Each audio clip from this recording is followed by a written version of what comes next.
Last night, I dreamt I went to Manderley again. It seemed to me I stood by the iron gate leading to the drive, and for a while I could not enter, for the way was barred to me. Then, like all dreamers, I was possessed of a sudden with supernatural powers and passed like a spirit through the barrier before me. The drive wound away in front of me, twisting and turning as it had always done. But as I advanced, I was aware that a change had come upon it. Nature had come into her own again, and little by little had encroached upon the drive with long, tenacious fingers. On and on wound the poor thread that had once been our drive. And finally, there was Manderley. Manderley, secretive and silent. Time could not mar the perfect symmetry of those walls. Moonlight can play odd tricks upon the fancy, and suddenly it seemed to me that light came from the windows. And then a cloud came upon the moon and hovered an instant like a dark hand before a face. The illusion went with it. I looked upon a desolate shell with no whisper of the past about its staring walls. We can never go back to Manderley again. That much is certain. But sometimes, in my dreams, I do go back to the strange days of my life, which began for me in the south of France.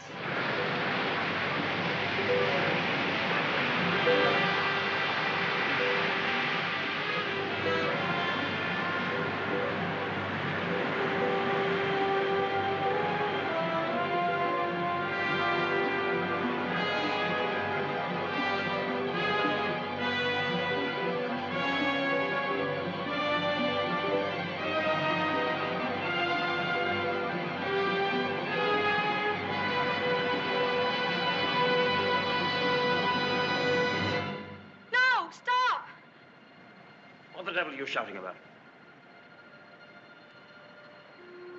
Who are you? What are you staring at? I'm sorry, I didn't mean to stare, but I only thought... Oh, you did it. Well, what are you doing here? I was only walking. Well, get on with your walking. Don't hang about here screaming.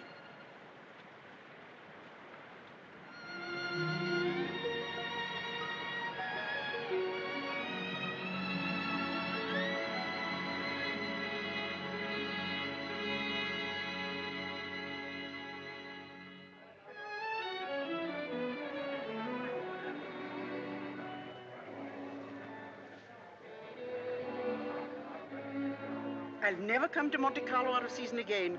Not a single well-known personality in the hotel. Stone cold. Waiter, garçon, call him. Tell him to get me some... Why, it's Max de Winter. How do you do?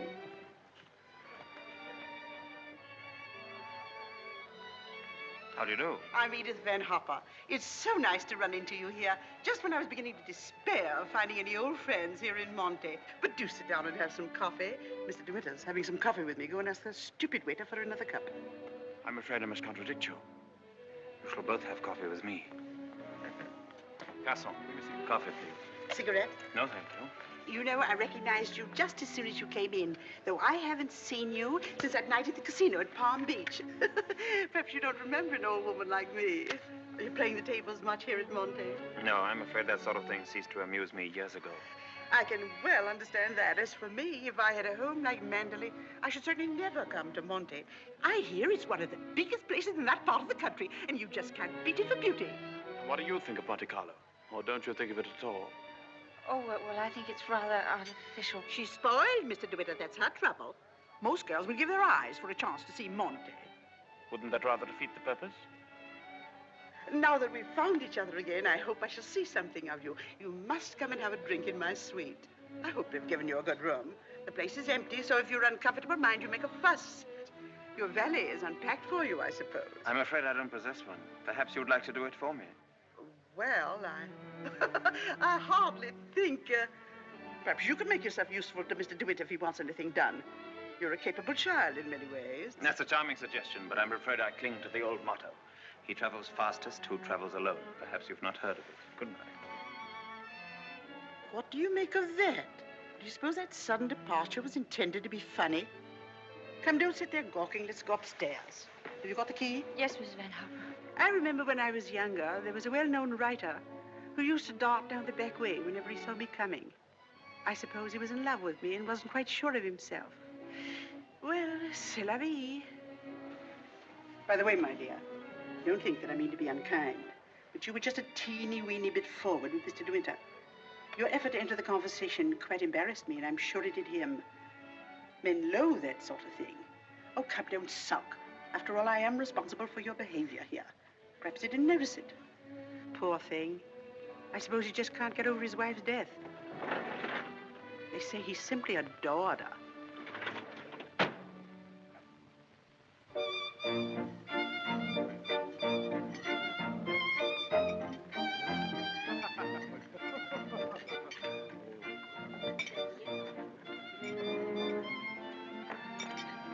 Louis, prenez la commande. Oh, how awkward of me. What a stupid thing to do. Oh, I'm so sorry. Please don't bother. It doesn't really matter. Oh, leave that, leave that. Go and lay another place at my table.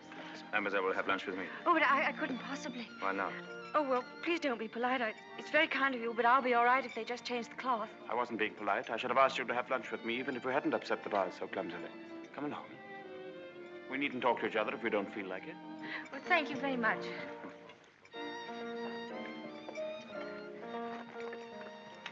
Oh, I'll just have some scrambled eggs. Oui, mademoiselle. What's happened to your friend? Oh, she's ill in bed with a cold. I'm sorry I was so rude to you yesterday. The only excuse I can offer is that I've become boorish through living alone. You weren't really. You simply wanted to be alone and... Tell me, is Mrs. Van Hopper a friend of yours or just a relation? No, she's my employer. I'm what is known as a paid companion. Oh, I didn't know companionship could be bought. I looked up the word companion in the dictionary once. It said, a friend of the bosom. I don't envy you the privilege. Well, she's very kind, really, and I have to earn my living. Haven't you any family? No, my mother died years and years ago, and then there was only my father, and he died last summer. And then I took this job. How rotten for you. Yes, it was rather, because, you see, we got on so well together. You and your father? Yes, he was a lovely person, very unusual. What was he? A painter. Ah, was he a good one? Well, I thought so, but people didn't understand him. Yes, that's often the trouble. He painted trees. At least it was one tree. You mean he painted the same tree over and over again? Yes, you see, he had a theory that if you should find one perfect thing or place or person, you should stick to it. Do you think that's very silly? Not at all. I'm a firm believer in that myself. And what did you find to do with yourself while he was painting his tree? Well, I sat with him and I sketched a little.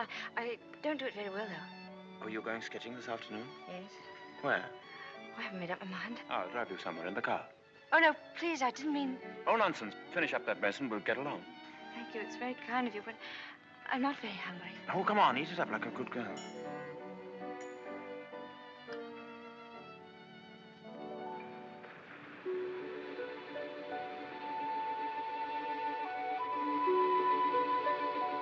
You've taken long enough for that sketch. I shall expect a really fine work of art. Oh, no, don't look at it. It's not nearly good enough. But it can't be as bad as all that. Now, don't rub it all out. Let me see it first. Well, it's the perspective. I never can get it Let me right. see, let me see. Oh, dear. Tell me, is it the perspective that gives my nose that curious twist in the middle? Well, you're not a very easy subject to sketch. No? Your expression keeps changing all the time. Does it? Well, I'd concentrate on the view instead if I were you. Much more worthwhile. Rather reminds me of our coastline at home. Do you know Cornwall at all? Yes, I went there once with my father on holiday. I was in a shop once, and I saw a postcard with a beautiful house on it right by the sea. And I asked whose house it was, and the old lady said, that's Mandalay. I felt ashamed for not knowing. The Mandalay is beautiful. To me, it's just the place where I was born. I've lived in all my life. Now, I don't suppose I shall ever see it again.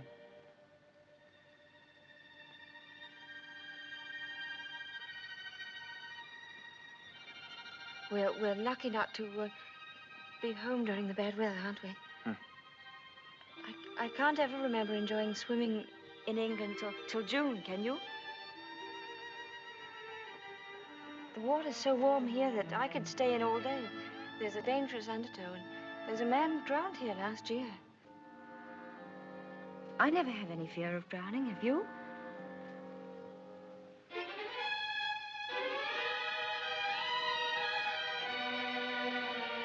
Come, I'll take you home.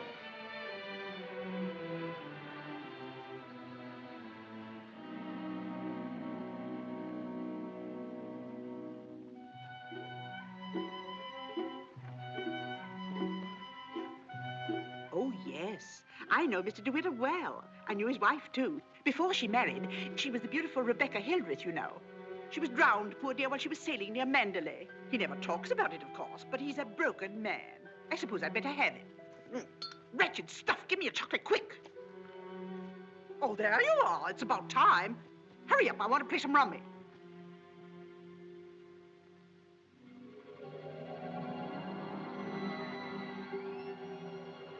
She was the beautiful Rebecca Hildreth, you know. They say he simply adored her. She was the beautiful Rebecca Hildreth, you know. I suppose he just can't get over his wife's death. She was the beautiful Rebecca Hildreth, you know. But he's a broken man. Bonjour. Well, where are you going? Oh, I thought I'd take a tennis lesson. I see. I suppose you've had a look at the pro, and he's desperately handsome, and you've conceived a schoolgirl crush on him. All right, go ahead and make the most of it. Off duty? Oh, yes, Mrs. Van Hopper's cold's turned into flu, so she's got a trained nurse. I'm sorry for the nurse. You keen on tennis? No, not particularly. That's good. We'll go for a drive.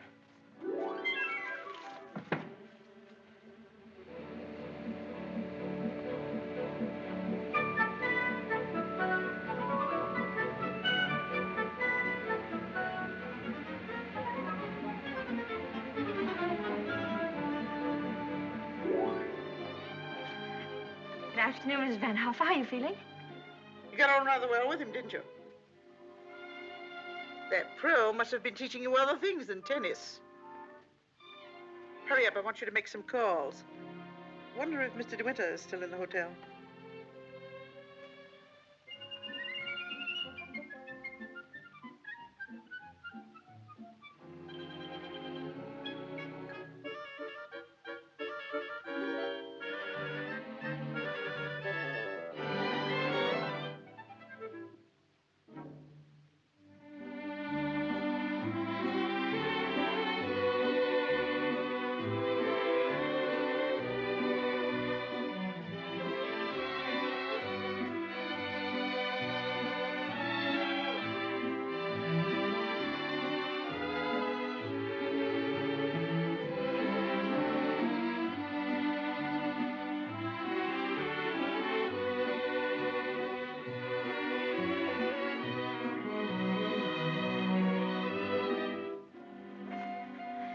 I go now? For the number of lessons you've had, you ought to be ready for Wimbledon. But this will be your last, so make the most of it. Trouble is, with me laid up like this, you haven't had enough to do. But I'm getting rid of that nurse today, and from now on, you'll stick to your job. Yes, Miss Van Harper. Nurse? Yes, Miss Van Harper? Are you absolutely sure you left those messages for Mr. De Winter? Why, yes, madame. I simply can't believe it.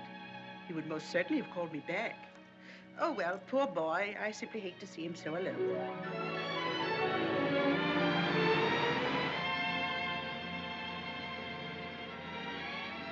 You know, I wish there could be an invention that bottled up the memory like perfume, and it never faded, never got stale. And then whenever I wanted to, I could uncork the bottle and live the memory all over again. And what particular moment in your young life would you want to keep? Oh, all of them. All these last few days. I feel as though I'd collected a whole shelf full of bottles. Sometimes, you know, those little bottles contain demons that have a way of popping out at you just as you're trying most desperately to forget.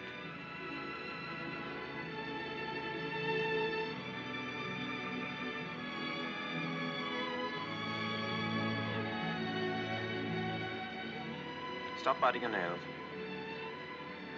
Oh, I wish I were a woman of 36, dressed in black satin with a string of pearls. You wouldn't be here with me if you were.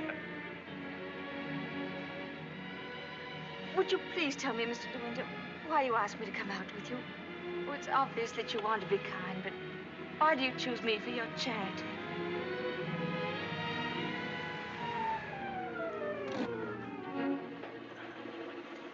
I asked you to come out with me because I wanted your company. You've blotted out the past for me more than all the bright lights of Monte Carlo. But if you think I just asked you out of kindness or charity, you can leave the car now and find your own way home. Go on, open the door and get out.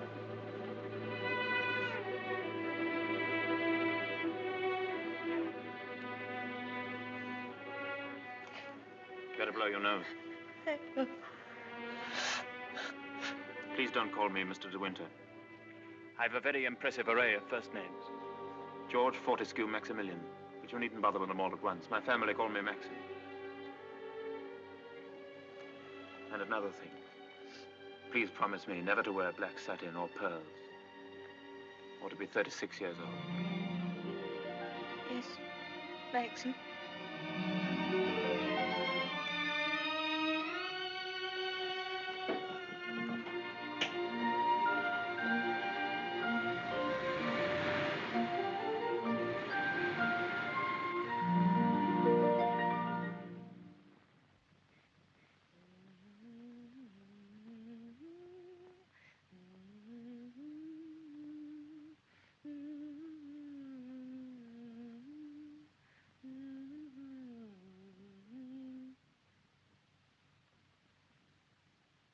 For the love of Pete, come here.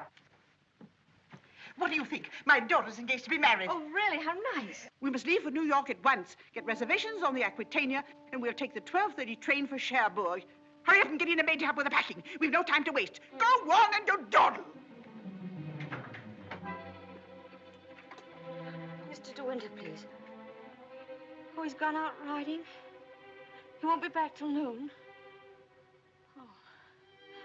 Well, give me the porter, please.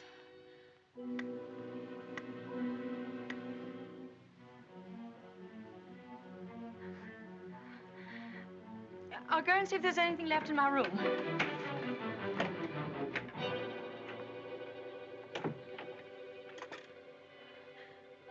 Has Mr. De Winter come in yet?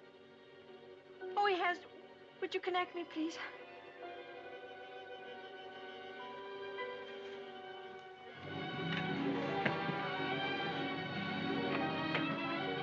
Oh, I was looking for my book. I suppose I've packed it. Well, come on. The car's waiting at the door.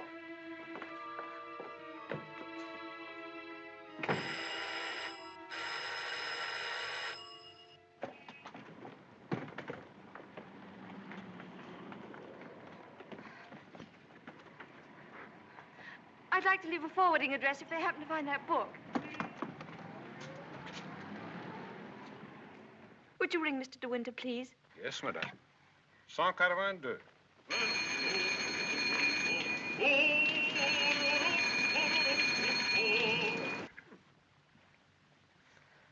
There isn't any answer. Thank you. Tell her to hurry up. Yes, madam. I was looking for Mr. De Winter. Mr. De Winter just ordered breakfast in his room, mademoiselle.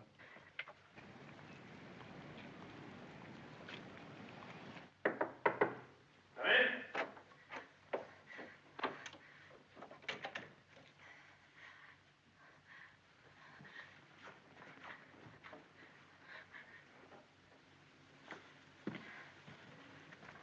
Hello. What are you doing here? Anything the matter? I've come to say goodbye. We're going away. What on earth are you talking about? It's true, we're going now, and I was afraid I wouldn't see you again.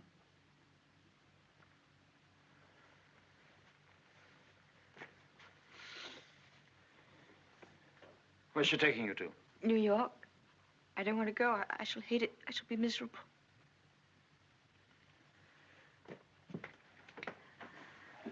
I'll dress in here.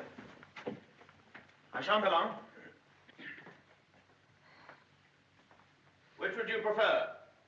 New York or Mandalay? Oh, please don't joke about it. Mrs. Van Hopper's waiting, and I'd better say goodbye now.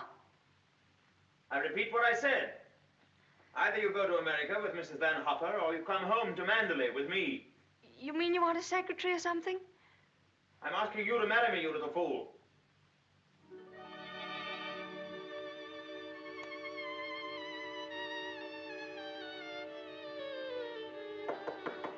Come in. Is that my food? I'm famished. I didn't have any breakfast.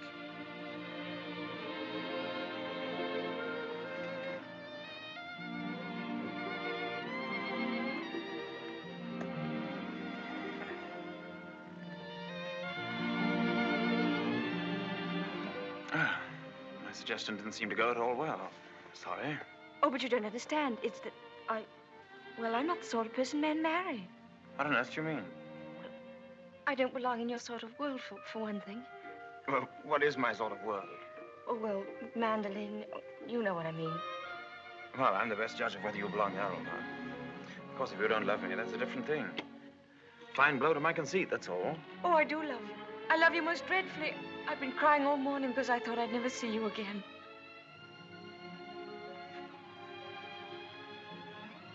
Bless you for that. I'll remind you of this one day. You won't believe me.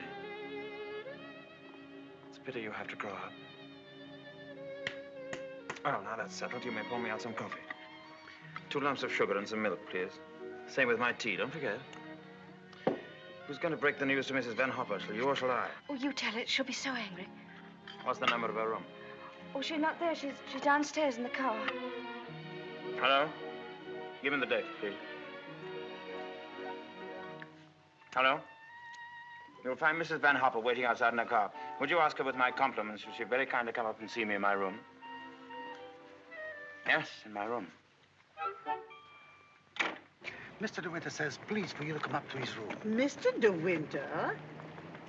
Why, certainly.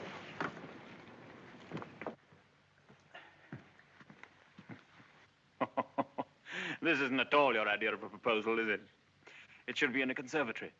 You in a white frock with a red rose in your hand, and a violin playing in the distance, and I should be making violent love to you behind a palm tree. Poor darling. Never mind. Oh, I don't mind. Don't worry, don't worry. You won't have to say a word. I'm so glad you called me, Mr. De Winter. I was making a hasty departure. It was so rude of me not to let you know. But a cable came this morning announcing that my daughter is engaged to be married. That's rather a coincidence, Mrs. Van Hopper. I asked you up here in order to tell you of my engagement. You don't mean it? Oh, how perfectly wonderful. How romantic. Who is the lucky lady? I apologize for depriving you of your companion in this abrupt way. I do hope it won't inconvenience you too greatly. When did all this happen? Just now, Mrs. Van Hopper. Just a few minutes ago. I simply can't believe it. And I suppose I ought to scold you for not having breathed a word of all of this to me. What am I thinking of? I shall give you both my congratulations and my blessings. I'm very happy for you both. When and where is the wedding to be? Here, as soon as possible. A whirlwind romance. Splendid. I could easily postpone my sailing for a week. This poor child has no mother, so I shall take responsibility for all the arrangements. Trousseau, reception, and everything, and I'll give the bride away. When I luggage, go down and tell the porter to take everything out of the car. Just a minute. We're most grateful, Mrs. Van Hopper, but I think we'd both prefer to have it all as quiet as possible. And I couldn't possibly allow you to change your sailing plans. Oh, but... No. Dear, I'll go down and see that your luggage is brought back. Thank you, Max. So this is what's been happening during my illness. Tennis lessons, my foot. I suppose I have to hand it to you for a fast worker. How did you manage it? Still waters certainly run deep. Tell me, have you been doing anything you shouldn't? I don't know what you mean. Oh, well, never mind. I always did say that Englishmen have strange tastes. But you certainly have your work cut out as mistress of Manderley. To be perfectly frank with you, my dear, I can't see you doing it. You haven't the experience. You haven't the faintest idea of what it means to be a great lady. Of course, you know why he's marrying you, don't you? You haven't flattered yourself that he's in love with you. Fact is, that empty house got on his nerves to such an extent, he nearly went off his head. He just couldn't go on living alone. You better leave, Mrs. Van Hopper. You'll miss your train.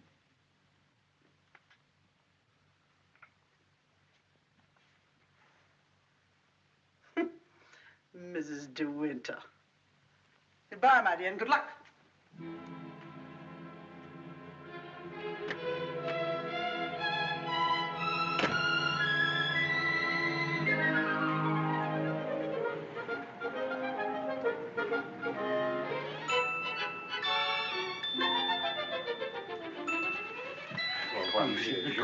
Merci.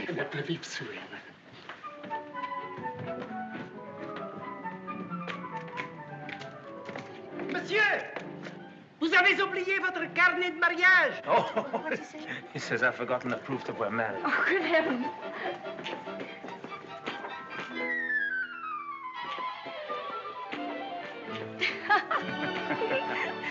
Ah, somebody else had the same idea.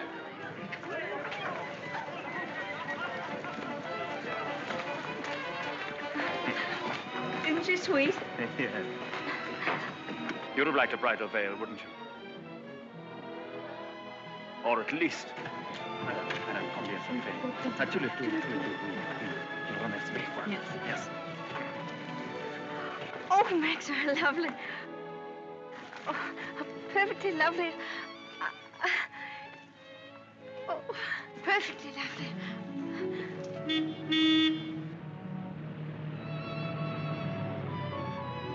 Welcome home, Mr. De Winter. Thank you, Smith.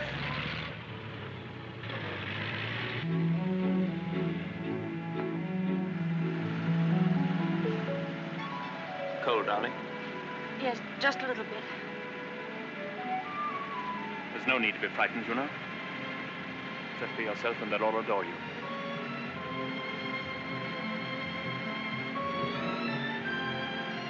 You don't have to worry about the house at all. Mrs. Danvers is the housekeeper. Just leave it to her.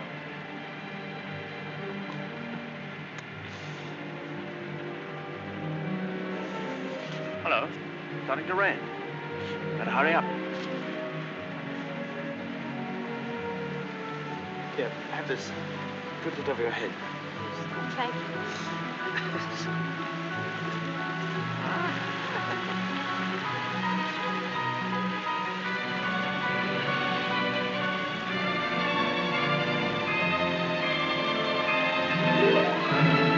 That's it. That's Manderley.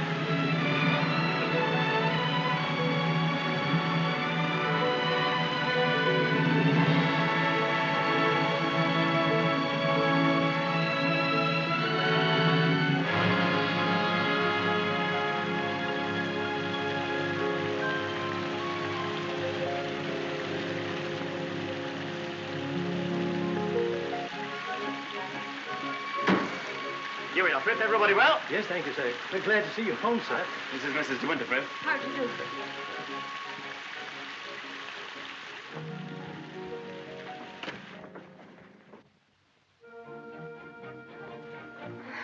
I didn't expect the whole staff to be in attendance. Mr. Danvers' orders, sir. Oh. Sorry about this. Won't take long.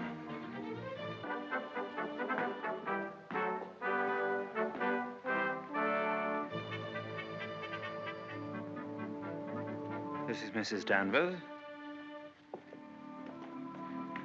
How do you do?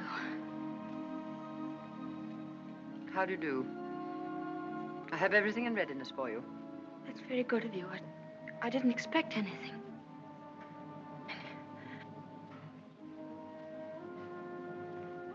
I think we'd like some tea, Frith. Ready in the library, sir.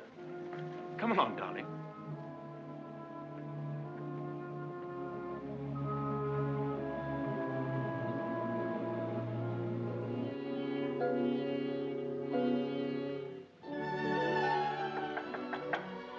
Oh, Maxim, come in. Oh, good evening, Mrs. Danvers. Good evening, madam.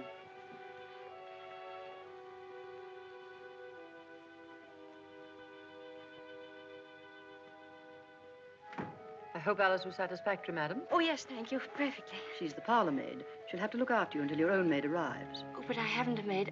I'm sure Alice will do very nicely. I'm afraid that would not do for very long, madam. It's usual for ladies in your position to have a personal maid. I hope you approve the new decoration of these rooms, madam. Oh, I didn't know it'd been changed. I hope you haven't been to too much trouble. I only followed out Mr. De Winter's instructions. Oh, well, what did it look like before? It had an old paper and different hangings. It was never used much, except for occasional visitors. Oh, then it wasn't Mr. De Winter's room originally. No, madam. He's never used the east wing before. Of course, there's no view of the sea from here. The only good view of the sea is from the west wing. The room's very charming, and I'm sure I'll be comfortable.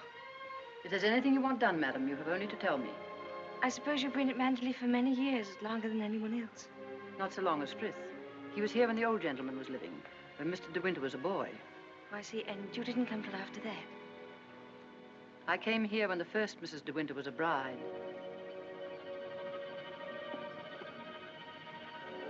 Mrs. Danvers, I do hope we'll be friends. You must be patient with me. This sort of life is new to me, and I do want to make a success of it and make Mr. De Winter happy, so I know I can leave all the household arrangements to you. Very well.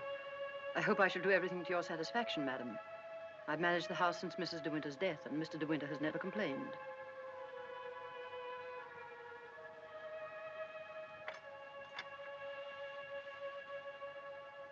I think I'll go downstairs now.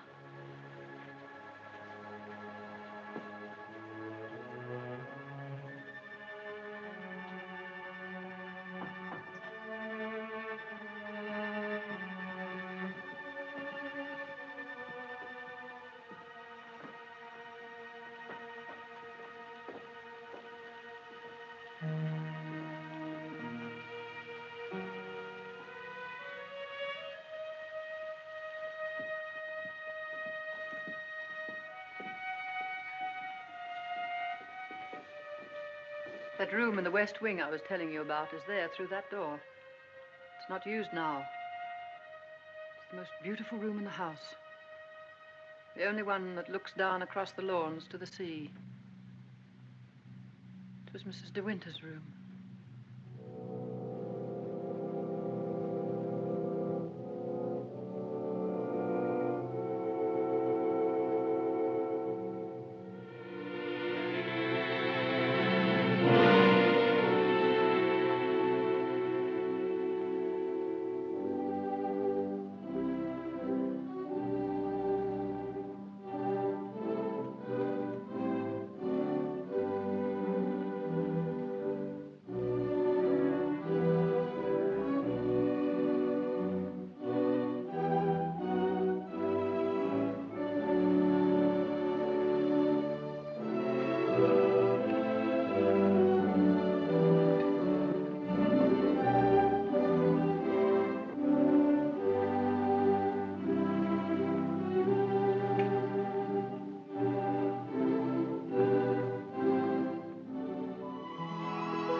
Good morning.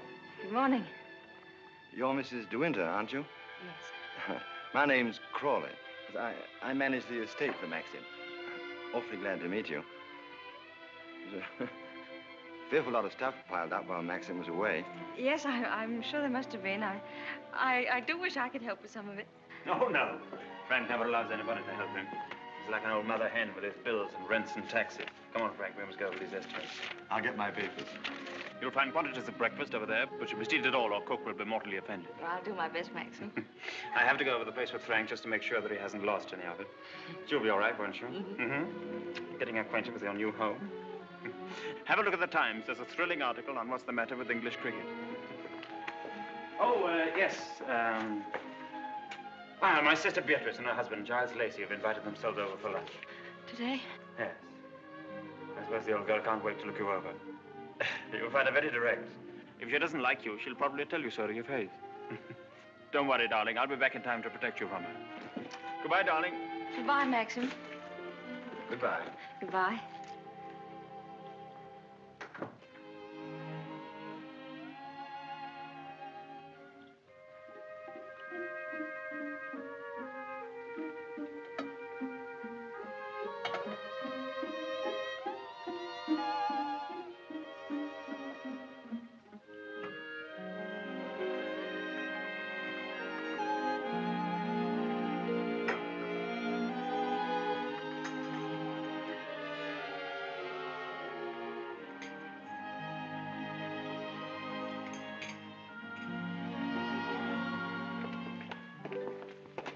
Good morning, madam. Good morning, Frith.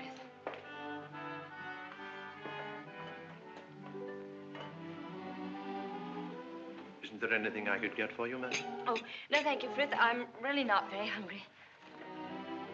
Thank you. The paper, madam. Oh, yes, thank you, Frith.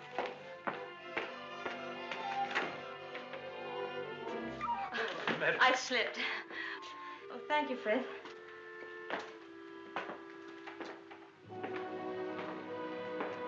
It's big, isn't it? Yes, madam. Mandalay is a big place. This was the banquet hall in the old days.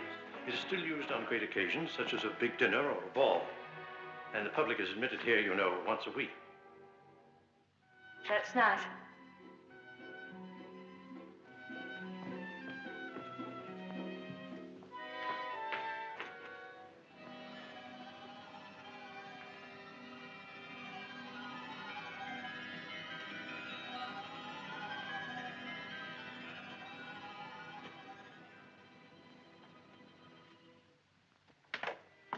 I beg pardon, madam. I'm afraid the fire is not usually lit in the library until the afternoon, but you'll find one in the morning room. Of course, if you wish this fire lit now, madam. Oh, no, Frith, I wouldn't dream. Mrs. De Winter, I mean the late Mrs. De Winter always did her correspondence and telephoning in the morning room after breakfast. Thank you, Frith.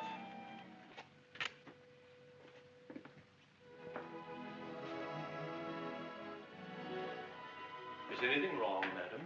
Oh, no. Which way is the morning room? Oh, it's that door there, on the left. Oh, yes, thank you.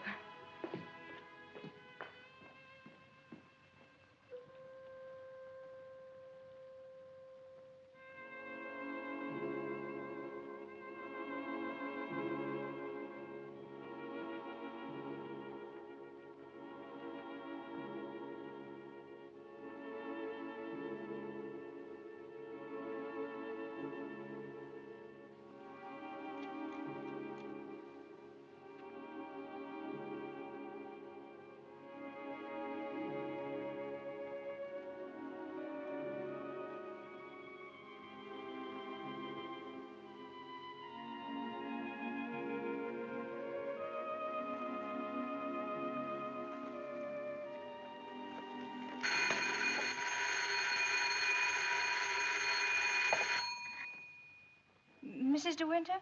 Oh, I'm afraid you've made a mistake. Mrs. De Winter's been dead for over a year. Oh, I mean... Oh, that was the house telephone, madam. Probably the head gardener wishing instructions. Did you want to see me, Mrs. Danvers? Mr. De Winter informed me that his sister, Mrs. Lacey, and Major Lacey are expected for luncheon. I'd like to know if you approve of the menu. Oh, well, I'm sure it's very suitable, very nice indeed. You'll notice, madam, that I've left a blank space for the sauce. Mrs. De Winter was most particular about sauces. Let's have whatever you think that Mrs. De Winter would have ordered. Thank you, madam. When you've finished your letters, Robert will take them to the post. My letters? Oh, yes, of course. Thank you, Mrs. Danvers.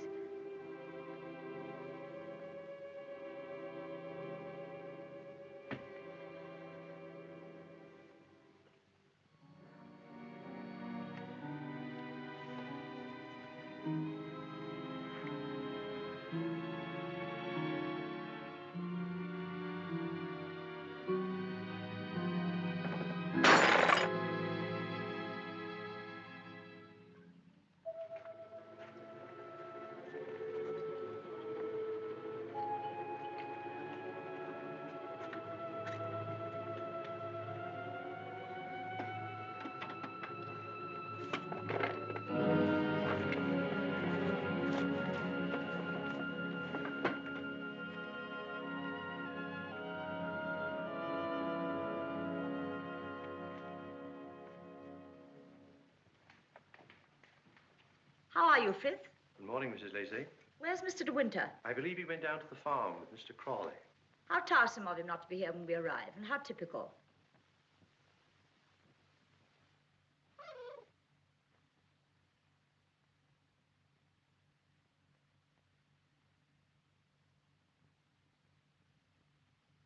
I must say old Danvers keeps the house looking lovely.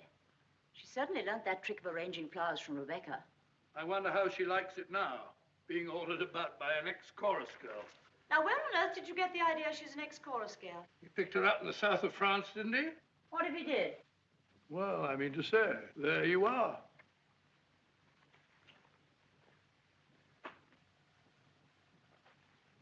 How do you do? I'm Maxim's wife. How do you do? Well, I must say you're quite different from what I expected. Oh, but Cecilia, she's exactly what I told you she'd be. Well, how do you like Mandela? Very beautiful, isn't it? And how do you get along with Mrs. Danvers? Well, I've never met anyone quite like her before. You mean she scares you? She's not exactly an oil painting, is she? Giles, you're very much in the way here. Go somewhere else. Well, I'll try and find Maxim, shall I? Giles? I didn't mean to say anything against Mrs. Danvers. Oh, there's no need for you to be frightened of her. But I shouldn't have any more to do with her than you can help. Shall we sit down? Oh, yes, please. You see, she's bound to be insanely jealous at first. And she must resent you bitterly. Why should she? Don't you know? I should have thought Maxine would have told you. She simply adored Rebecca.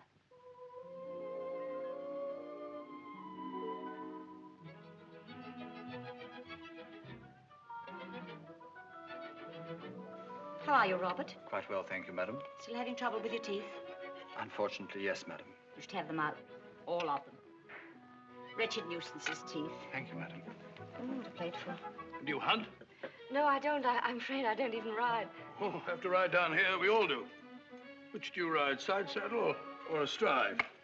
Oh, yes, of course, I forgot you don't, do you? You must. Nothing else to do down here.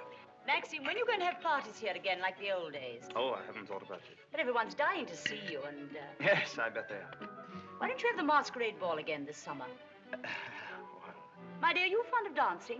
Well, I love it, but I'm not very good at it. Do you rumba? I've never tried. You must teach me. I say, but I'm trying to find out exactly what your wife does do. She sketches a little.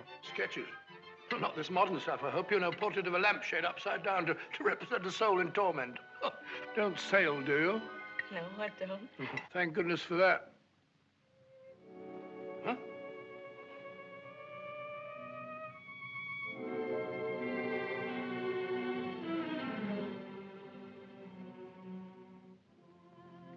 You're very much in love with Maxim, aren't you? Yes, I can see you are. Don't mind my saying so, but why don't you do something about your hair? Why don't you have it cut or sweep it back behind your ears? Oh, no, that's worse. What does Maxim say about it? Does he like it like that? Well, he never mentions it. Oh, well, don't go by me. I can see by the way you dress you don't care a hoot how you look. But I wonder Maxim hasn't been at you. He's so particular about clothes. I don't think he ever notices what I wear. Oh, well, he must have changed a lot then. You mustn't worry about old Maxim and his moods. One never knows what goes on in that quiet mind of his. Often he gets into a terrible rage. And when he does...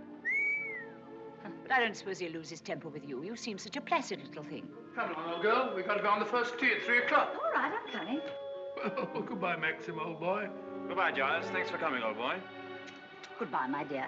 Forgive me for asking you so many rude questions. We both really hope you'll be very happy. Thank you, Beatrice. Thank you very much. And I must congratulate you upon the way Maxim looks. We were very worried about him this time last year. But then, of course, you know the whole story. Goodbye, Beatrice, darling. Goodbye, boy. Of course, there is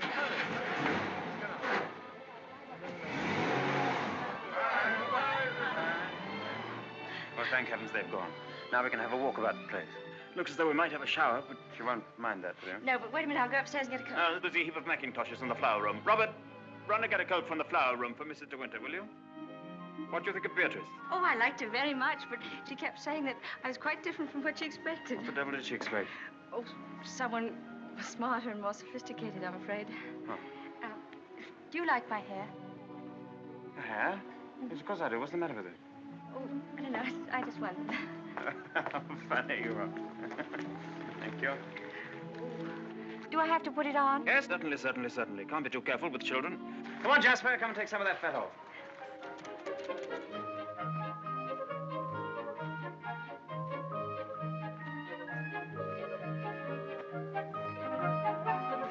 Jasper! Here, not that way. Come here. Where does that lead to? Oh, it leads to a little cove where we used to keep a boat. Oh, let's go down there. Well, no, it's a perfectly dull, uninteresting stretch of sand, just like any other. Oh, please. Well, all right, we'll walk down and take a look if we really want to.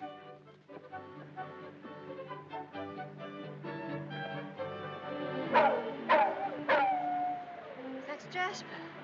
There must be something wrong. Perhaps he's hurt himself. No, he's all right. Leave him alone. Don't you think I'd better go and see? Don't bother about him, I tell you. He can't come to any harm. He'll find his own way back.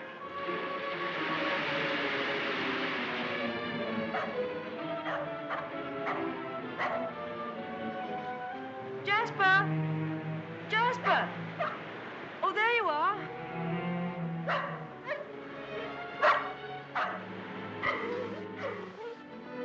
What do you want in there, Jasper? Come on.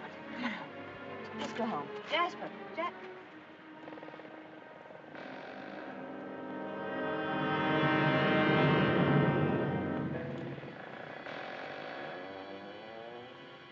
Oh. I didn't know that there was anybody. I know that dog. He comes for the house. He ain't yourn. No, he's Mr. De Winter's dog. Have you anything I could tie him with?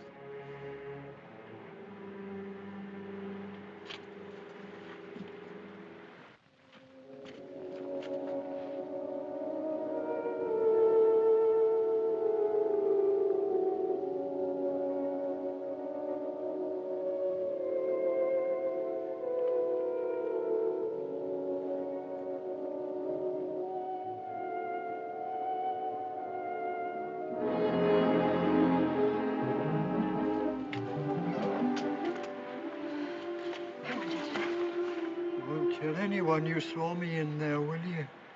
Don't you belong on the estate? I wasn't doing nothing. I was just putting my shells away. She's gone in the sea, ain't she? She'll never come back no more. No, she'll never come back. Come on, Jasper.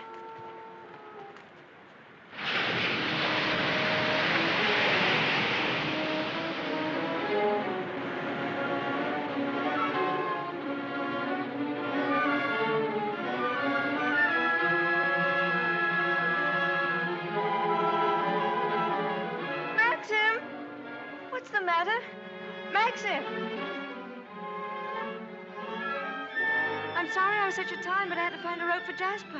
Hurry up, Jasper, for heaven's sake. Please wait for me. Maxim, what is it? You look so angry. You know I didn't want you to go there, but you deliberately went. Why not? There was only a cottage down there and a strange man who was... You didn't go into the cottage, did you? Yes, the door. Well, don't go there again, do you hear? Why not? Because I hate the place, and if you had my memories, you wouldn't go there or talk about it or even think about it. What's the matter? Oh, I'm sorry, please. We should have stayed away. We should never have come back to Manderley. Oh, what a fool I was. I made you unhappy. Somehow I've hurt you. Oh, I can't bear to see you like this. Because I love you so much. Do you? Do you? Ah, I've made you cry. Forgive me. I sometimes seem to fly off the handle for no reason at all. Don't I? Come. We'll go home and have some tea and forget all about it. Yes, let's forget all about it. Here, let me have Jasper.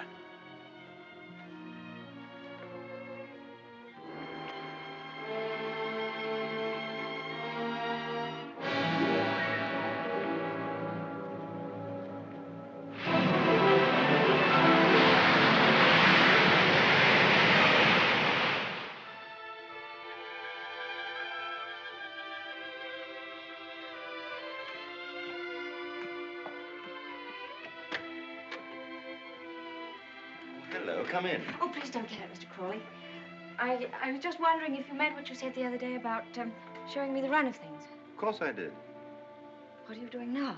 Notifying all the tenants that in celebration of Maxim's return with his bride, this week's rent will be free. Oh, was that Maxim's idea? Oh, yes.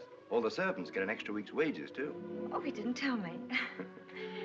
Can't I help you? I could at least stick the stamps. Well, that's terribly nice of you. Won't you sit down? Oh, yes, thank you.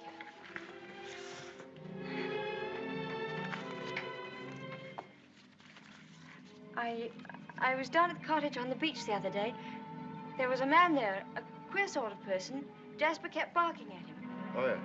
Must have been Ben. Excuse me. He's quite harmless. We give him odd jobs now and then. That cottage place seemed to be going to rack and ruin. Why isn't something done about it? Well, I think if Maxim wanted anything done about it, he'd tell me. Are those all Rebecca's things down there? Yes. Yes, they are. What did she use the cottage for? The boat used to be moored near there. What boat? What happened to it? Was that the boat she was sailing in when she was drowned? Yes. Capsized and sank. She was washed overboard. Wasn't she afraid to go out like that alone? She wasn't afraid of anything. Where did they find her? Near Edgecombe. About 40 miles up channel, about 2 months afterwards. Maxim went up to identify her. It was horrible for him. Yes, it must have been. Mr. Crawley, please don't think me morbidly curious. It isn't that. It's just that I feel at such a disadvantage. All the time, whenever I meet anyone, Maxim's sister or even the servants, I know they're all thinking the same thing. They're all comparing me with her, with Rebecca. Oh, you mustn't think that. I can't tell you how glad I am that you married Maxim. It's going to make all the difference to his life. And from my point of view, it's very refreshing to find someone like yourself who's not entirely in tune, shall we say, with Manderley. That's very sweet of you. I dare say I've been stupid, but every day I realize the things that she had and that I lacked. Beauty and wit and intelligence and all the things that are so important in a woman. Oh, you have qualities that are just as important. More important, if I may say so. Kindness and sincerity and, if you'll forgive me, modesty mean more to a husband than all the wit and beauty in the world. We none of us want to live in the past. Maxim least of all. It's up to you, you know, to lead us away from it. I promise you I won't bring this up again, but before we end this conversation, would you answer just one more question? If it's something I'm able to answer, I'll do my best. Tell me, what was Rebecca really like?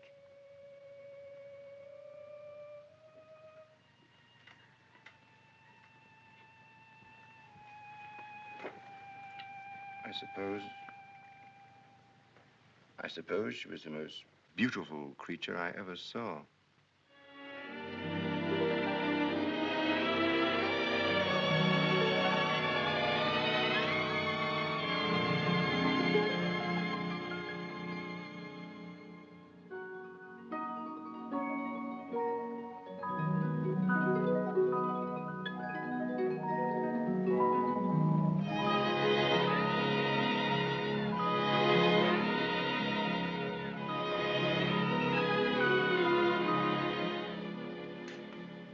Good evening, Max. Hello. The films of the honeymoon have arrived at last. We timed, you think, before dinner?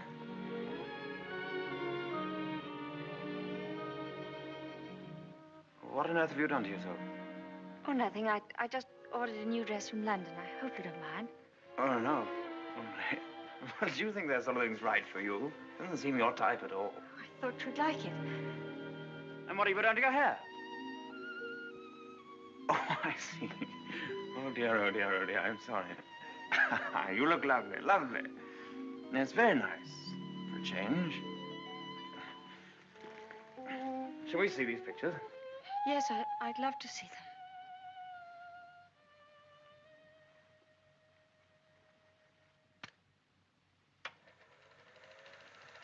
Ah, look now. Oh, look at that. Wasn't it wonderful, darling? Can't we go back there someday? Yes, of course, of course. Ah, look at you. Won't our grandchildren be delighted when they see how lovely you were? Oh, look at you. Yes. Oh, I see. Oh, I like that. Look at that. That's very nice. Oh, remember that? Yes. Oh, I wish our honeymoon could have lasted forever, Maxim. Oh, dash it, look. Oh, hang it. Threaded it up wrong as usual or something. Yes, Fritz, what is it? Excuse me, sir. May I have a word with you? Yes.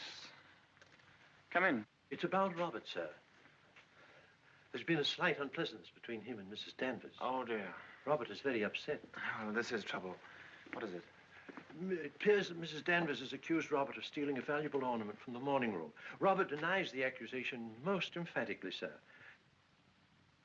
What was the thing, anyway? China Cupid, sir. Oh, dear, that's one of our treasures, isn't it? Well, tell Mrs. Danvers to get to the bottom of it somehow and tell her I'm sure it wasn't Robert. Very good, sir. Oh, why do they come to me with these things? That's your job, sweetheart. Maxim, I wanted to tell you, but, well, I forgot. The fact is, I broke the China Cupid. You broke it? Now, why on earth didn't you say something about it when Fritz was here? I don't know. I didn't like to. I was afraid he'd think me a fool. Well, you think you're much more of a fool now. You'll have to explain to him and Mrs. Danvers. Oh, no, Maxim, you do it. I'll go upstairs. Don't be such a little idiot, darling. Anybody would think you were afraid of them. It's all a mistake, Mrs. Danvers. Apparently, Mrs. De Winter broke the cupid herself and forgot to say anything about it. I'm so sorry. I never thought that I'd get Robert into trouble. Is it possible to repair the ornament, madam? No, I'm afraid it isn't. It was smashed into pieces. What did you do with the pieces? Well, I put them at the back of one of the drawers in the writing desk. Well, it looks as though Mrs. De Winter were afraid you were going to put her in prison, doesn't it, Mrs. Danvers? Well, never mind. Do what you can to find the pieces, see if they can be mended, and above all, tell Robert to dry his tears. I shall apologize to Robert, of course. Perhaps if such a thing happens again, Mrs. De Winter will tell me personally. Yes, yes, all right. Thank you, Mrs. Danvers.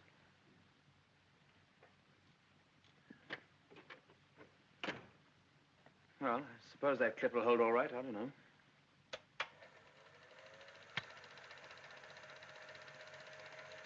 I'm awfully sorry, darling. It was very careless of me. Mrs. Danvers must be furious with me. Oh, hang Mrs. Danvers. Why on earth should you be frightened of her? You behave more like a upstairs maid or something, not like the mistress of the house at all. Yes, I know I do. But I feel so uncomfortable. I try my best every day, but it's very difficult with people looking me up and down as if I were a prize cow. Well, what does it matter if they do? You must remember that life at Mandeville is the only thing that interests anybody down here.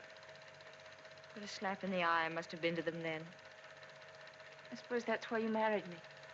Because you knew I was dull and gauche and inexperienced, and there could never be any gossip about me. Gossip? What do you mean? I don't know. I just said it for something to say. Don't look at me like that. Maxim, what's the matter? What have I said?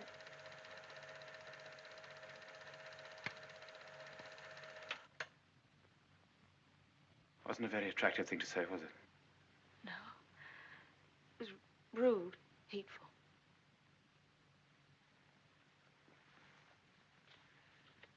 I wonder if I did a very selfish thing in marrying you. How do you mean? I'm not much of a companion to you, am I? You don't get much fun, do you? You ought to have married a boy. Someone of your own age. Maxim, why do you say this? Of course we're companions. Are we? I don't know. I'm very difficult to live with. No, you're not difficult. You're easy, very easy. Our marriage is a success, isn't it? A great success? We're happy, aren't we? Terribly happy.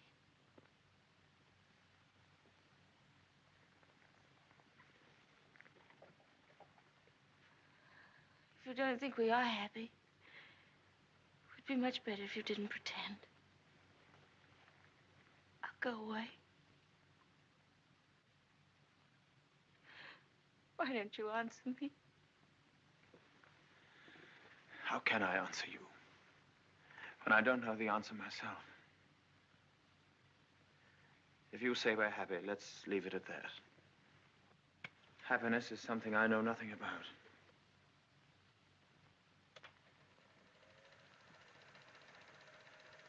Oh, look. There's the one when I left the camera running on the tripod, remember?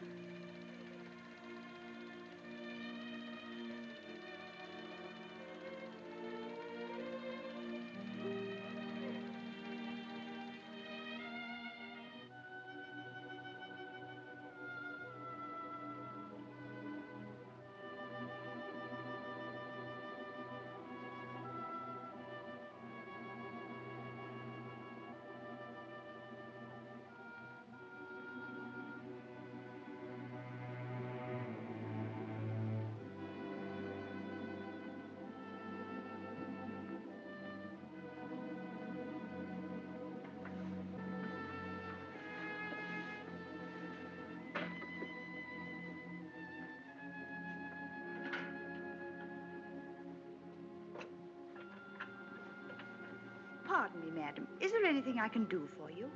Yes, I'm all right, Hilda. Thank you very much. I'll bring the sandwiches immediately, madam.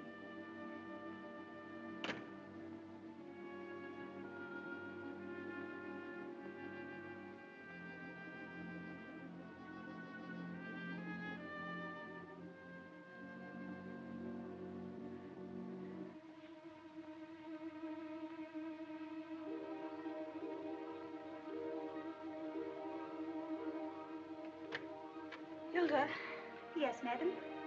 the West Wing. Nobody ever uses it anymore, do they? No, madam. Not since the death of Mrs. De Winter.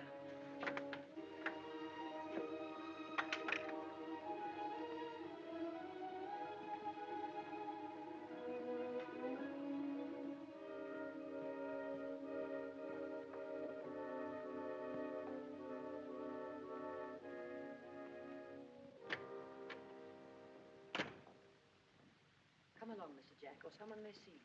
Well, Danny, old Harvey, it's been good to see you again. I've been simply breathless to pick up all the news. I really don't think it's wise for you to come here, Mr. Jack. Jasper, come here. Oh, nonsense, nonsense. It's just like coming back home. Quiet, Mr. Jack. Yes, and we must be careful not to shock Cinderella, mustn't we? She's in the morning room. If you leave through the garden door, she won't see you. I must say I feel a little like the poor relation sneaking around through back doors. Well, toodaloo, Danny. Goodbye, Mr. Jack. And please be careful.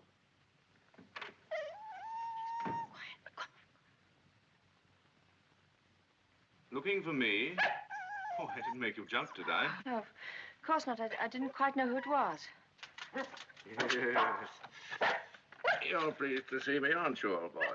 I'm glad there's someone in the family to welcome me back to Manderley. And, how is dear old Max? Very well, thank you.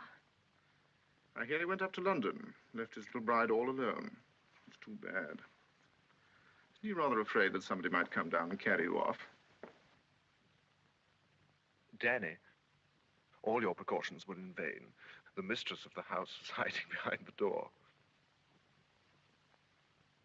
Oh, what about presenting me to the bride? This is Mr. Favell, madam. How do you do? How do you do? Won't you have some tea or something? Well, now, isn't that a charming invitation? I've been asked to stay to tea, Danny, and I have a good mind to accept. Oh, well, perhaps you're right. Pity, just we're getting on so nicely. We mustn't lead the young bride astray, must we, Jasper? Goodbye. It's been fun meeting you. Oh, and by the way, it would be very decent of you if you didn't mention this little visit to your revered husband. He doesn't exactly approve of me. Very well. That's very sporting of you. I wish I had a young bride of 3 months waiting for me at home. I'm just a lonely old bachelor. Fare thee well. Oh, and I know what was wrong with that introduction. Danny didn't tell you, did she? I'm Rebecca's favorite cousin. Toodaloo.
Do you wish anything, madam?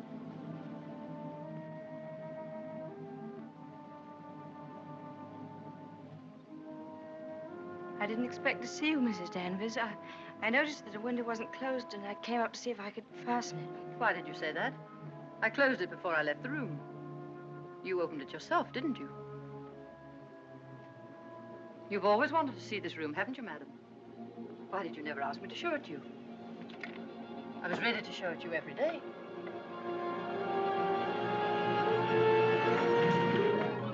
It's a lovely room, isn't it? Loveliest room you've ever seen. Everything is kept just as Mrs. De Winter liked it. Nothing has been altered since that last night. Come, I'll show you her dressing room. This is where I keep all her clothes. You would like to see them, wouldn't you?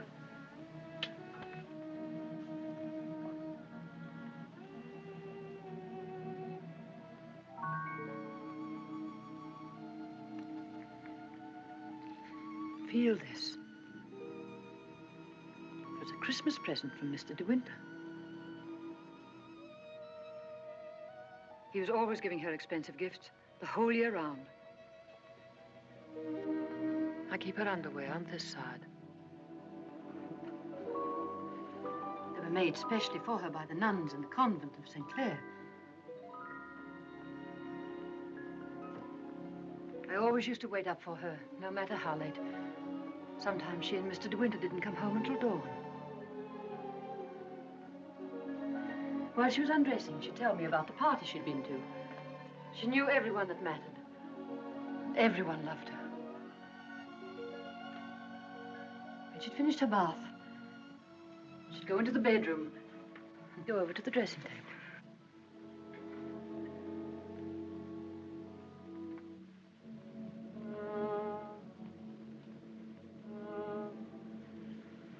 Oh, you've moved her brush, haven't you? There, that's better. Just as she always laid it down. Come on, Danny. Hair drill, she would say. And I'd stand behind her like this and brush away for 20 minutes at a time. And then she would say, "Good night, Danny," and step into her bed.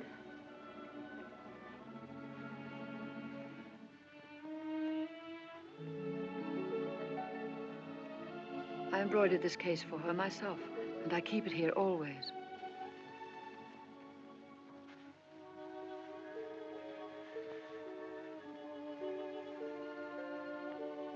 Did you ever see anything so delicate?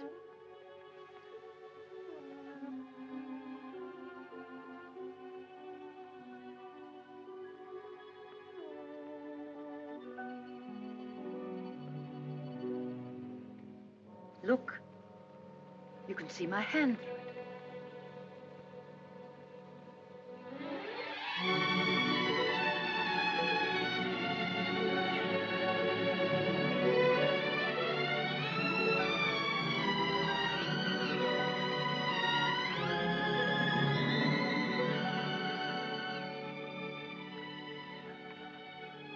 You wouldn't think she'd been gone so long, would you? Sometimes when I walk along the corridor, I fancy I hear her just behind me. That quick, light step. I couldn't mistake it anywhere. It's not only in this room. It's in all the rooms in the house. I can almost hear it now. Do you think the dead come back and watch the living? I don't believe it. Sometimes. I wonder if she doesn't come back here to Manderley. Watch you and Mr. De Winter together. You look tired. Why don't you stay here a while and rest? And listen to the sea. So soothing. Listen to it.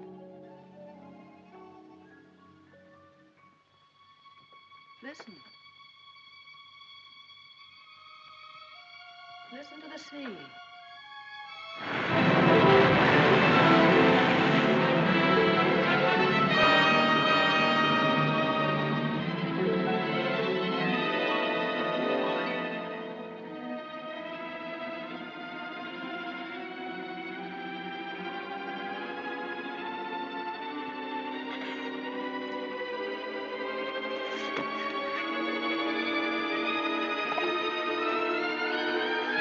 Tell Mrs. Danvers I wish to see her immediately.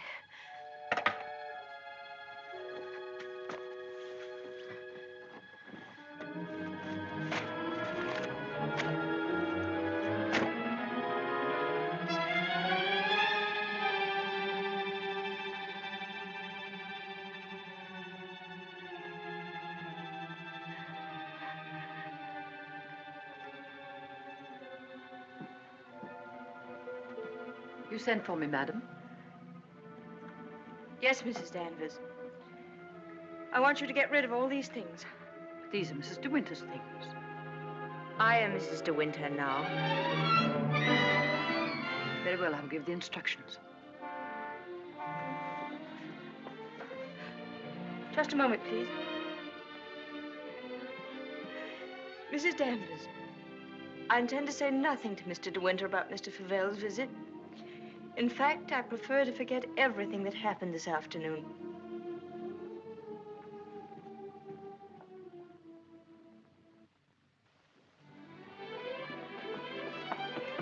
Maxim, you were gone all day. Choking. Oh. Well. What have you been doing with yourself? Oh, I've been thinking. Oh, what do you want to do that for? Oh, come in here and I'll tell you. Darling, could we have a costume ball, just as you used to? Now, what put that into your mind? Has Beatrice been at you? No, but I feel that we ought to do something to make people feel that Manderley is just the same as it always was. Oh, please, darling, could we? You don't know what it would mean, you know. You would have to be a hostess to hundreds of people. All the county.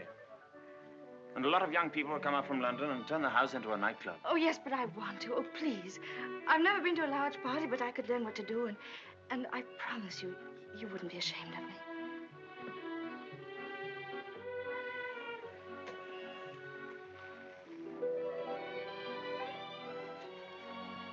All right, if you think you'd enjoy it. You better get Mrs. Danvers to help you, hadn't you? No, I don't need Mrs. Danvers to help me. I can do it myself. All right, my sweet. Oh, thank you, darling. Thank you. Well, what do you go as? Oh, I never dress up. That's the one privilege I claim as the host. What will you be, Alice in Wonderland with that ribbon around your hair? No, I won't tell you. I'll design a costume all by myself and give you the surprise of your life.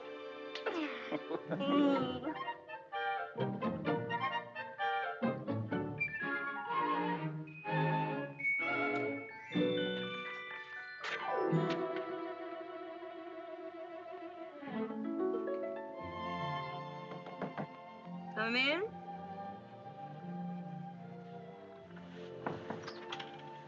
Robert found these sketches in the library, madam. Did you intend throwing them away? Yes, Mrs. Danvers, I did.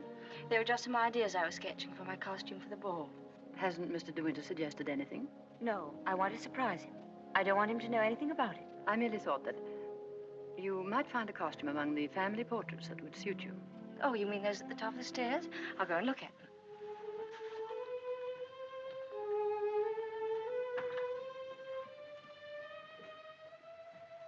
This one, for instance.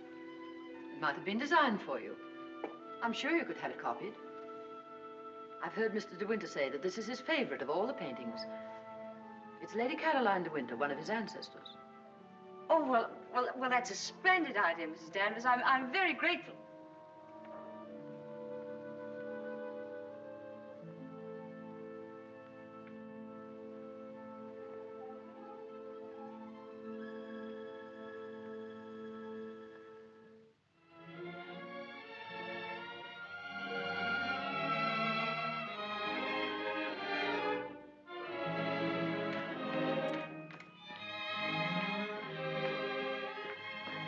Everything under control, Frith?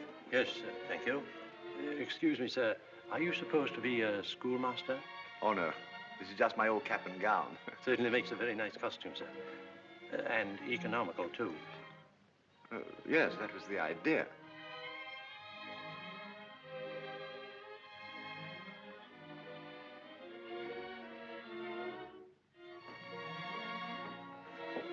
Evening, Robert. Not very good weather for the ball. No, sir. Very misty on the way. And very chilly. Oh, this wig's so tight they ought to have sent an aspirin with it. Hello. Oh. What's the idea, Adam and Eve? Oh, Maxim, don't be disgusting. Strong man, old man. Oh. Where's my weight thing? What thing? You haven't left it in the car, have you? Oh. Oh, there it is. You were the first one down? Yes. Where's the child? Well, she's keeping a costume, a terrific secret. Wouldn't even let me into her room. Oh, lovely. I'll go up and give her a hand. I could do with a drink. Won't you catch cold in that thing? Don't be silly. Pure wool, old boy. Pardon me, sir. You forgot this.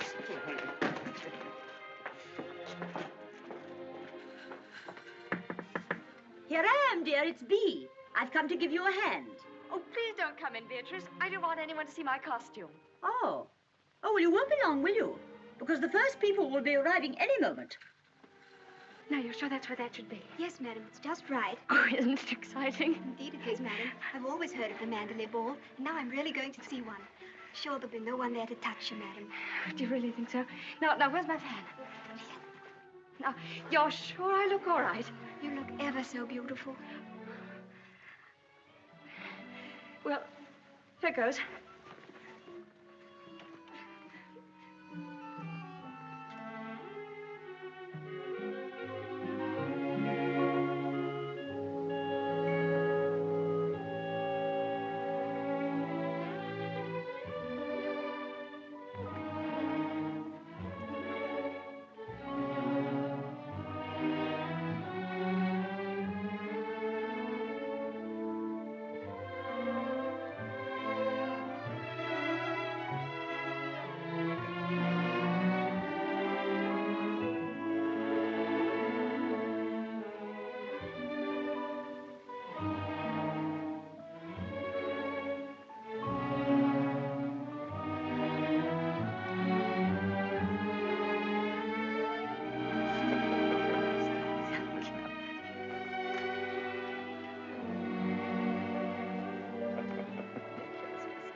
Good evening, Mr. De Winter.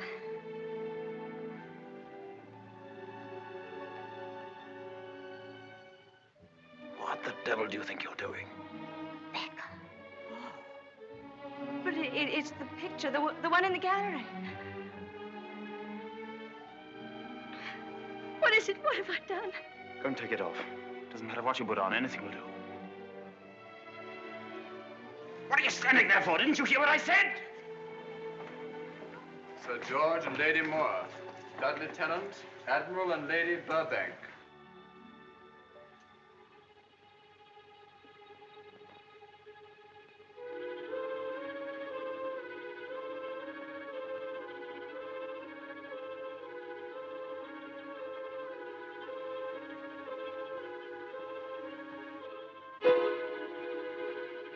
I watched you go down, just as I watched her a year ago. Even in the same dress, you couldn't compare. You knew it. You knew that she wore it, and yet you deliberately suggested I wear it. Why do you hate me? What have I done to you that you should ever hate me so? You tried to take her place. You let him marry you. I've seen his face, his eyes. They're the same as those first weeks after she died. I used to listen to him, walking up and down, all night long, night after night, thinking of her, suffering torture because he'd lost her. I don't want to know. I don't want to know. You thought you could be Mrs. De Winter, live in her house, walk in her steps, take the things that were hers, but she's too strong for you. You can't fight her. No one ever got the better of her. Never, never. She was beaten in the end, but it wasn't a man, it wasn't a woman. It was the sea. Oh, stop it, stop it, oh, stop it.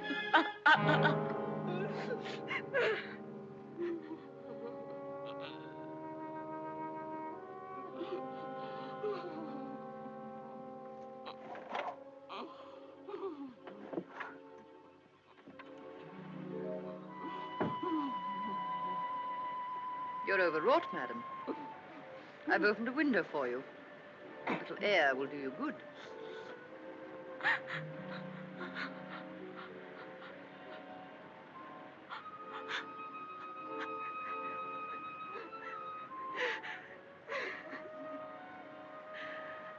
Why don't you go? Why don't you leave Manderley? He doesn't need you. He's got his memories. He doesn't love you. He wants to be alone again with her. You've nothing to stay for. You've nothing to live for, really, have you? Look down there. It's easy, isn't it? Why don't you? Why don't you? Go on. Go on. Don't be afraid.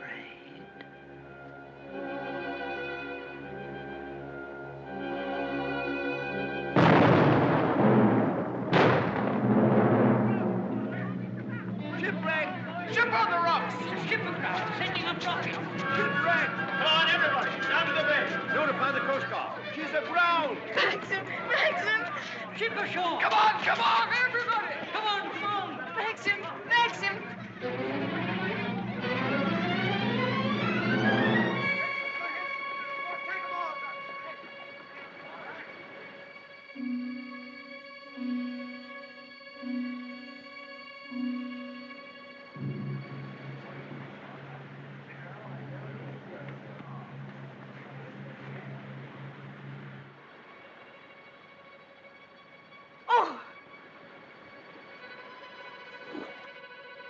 Ben, have you seen Mr. De Winter anywhere? She won't come back, will she? You said so. Who, Ben? What do you mean? Ah, the other one.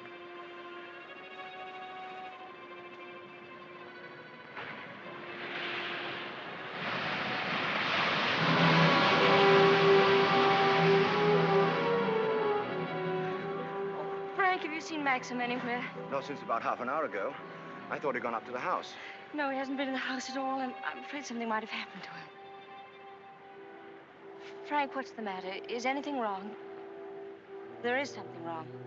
Well, the diver who went down to inspect the bottom of the ship came across the hull of another boat. A little sailboat. Frank, is it? Yes. It's Rebecca's. How did they recognize it? was a local man. Knew it instantly. You'll be so hard on poor Maxim. Yes. It's going to bring it all back again. And worse than before. Why did they have to find it? Why couldn't they have left it there in peace at the bottom of the sea? Fine. Better get along and arrange some breakfast for the men. All right, Frank, I'll go and look for Max.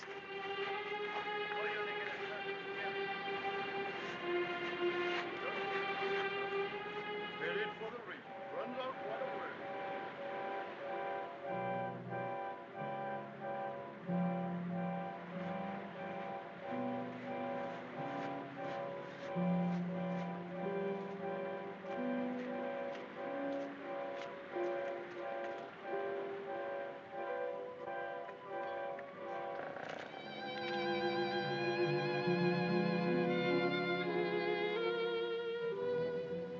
Hello. Maxim! You haven't had any sleep. Have you forgiven me? Forgiven you? What have I got to forgive you for? For last night, my stupidity about the costume. Oh, that. I'd forgotten. I was angry with you, wasn't I? Hmm. Maxim, can't we start all over again? I don't ask that you should love me. I won't ask impossible things. I'll be your friend, your companion. I'll be happy with that.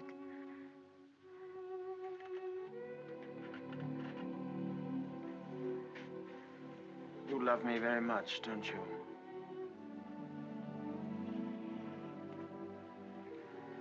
But it's too late, my darling. We've lost our little chance of happiness. No, Maxim, no. Yes. It's all over now. The thing's happened. The thing I've dreaded day after day. Night after night. Maxim, what are you trying to tell me? Rebecca has won. Her shadow has been between us all the time, keeping us from one another. She knew that this would happen. What are you saying? They sent a diver down. He found another boat. Yes, I know. Frank told me. Rebecca's boat. Oh, it's terrible for you. I'm so sorry. The diver made another discovery. Broke one of the ports and looked into the cabin. There was a body in there. She wasn't alone. There was someone sailing with her, and you have to find out who it was. That's it, isn't it, Maxim? You don't understand. There was no one with her. It's Rebecca's body lying there on the cabin floor. Oh, no. The woman that was washed up at Edgecombe. The woman that is now buried in the family crypt. That was not Rebecca. That was the body of some unknown woman. Unclaimed, belonging nowhere. I identified it, but I knew it wasn't Rebecca. It was all a lie. I knew where Rebecca's body was. Lying on that cabin floor on the bottom of the sea. How did you know, Maxim? Because I put it there.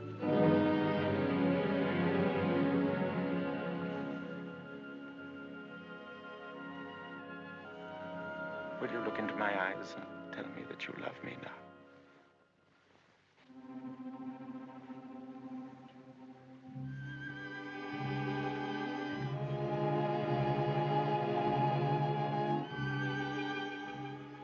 See? I was right. It's too late.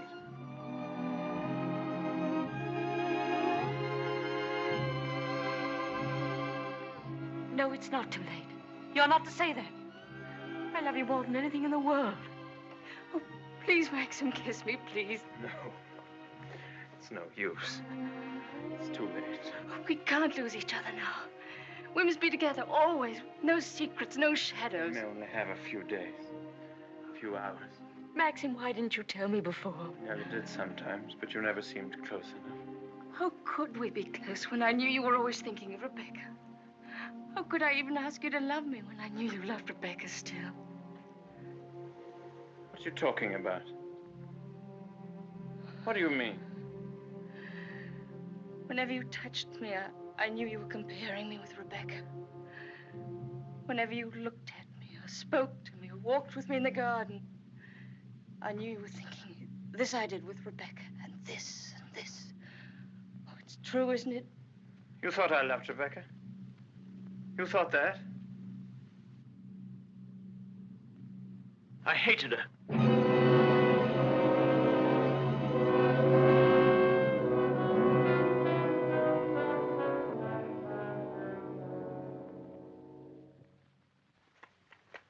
Oh, I was carried away by her. Enchanted by her, as everyone was. And when I was married, I was told I was the luckiest man in the world. She was so lovely, so accomplished, so amusing. She's got the three things that really matter in a wife, everyone said. Breeding, brains, and beauty. And I believed them completely. But I never had a moment's happiness with her. She was incapable of love, or tenderness, or decency. You didn't love her. You didn't love her. Do you remember that cliff where you first saw me in Monte Carlo? Well, I went there with Rebecca on our honeymoon. That was when I found out about her. 4 days after we were married. She stood there laughing, her black hair blowing in the wind, and told me all about herself. Everything. Things I'll never tell a living soul.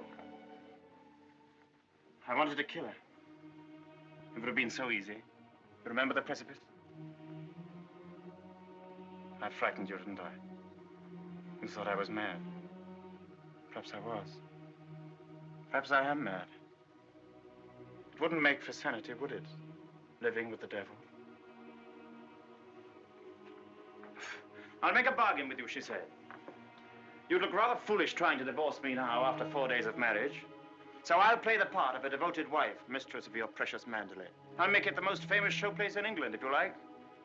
And people will visit us and envy us and say we're the luckiest, happiest couple in the country. What a grand joke it'll be. What a triumph.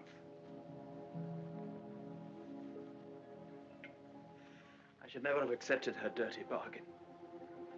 But I did.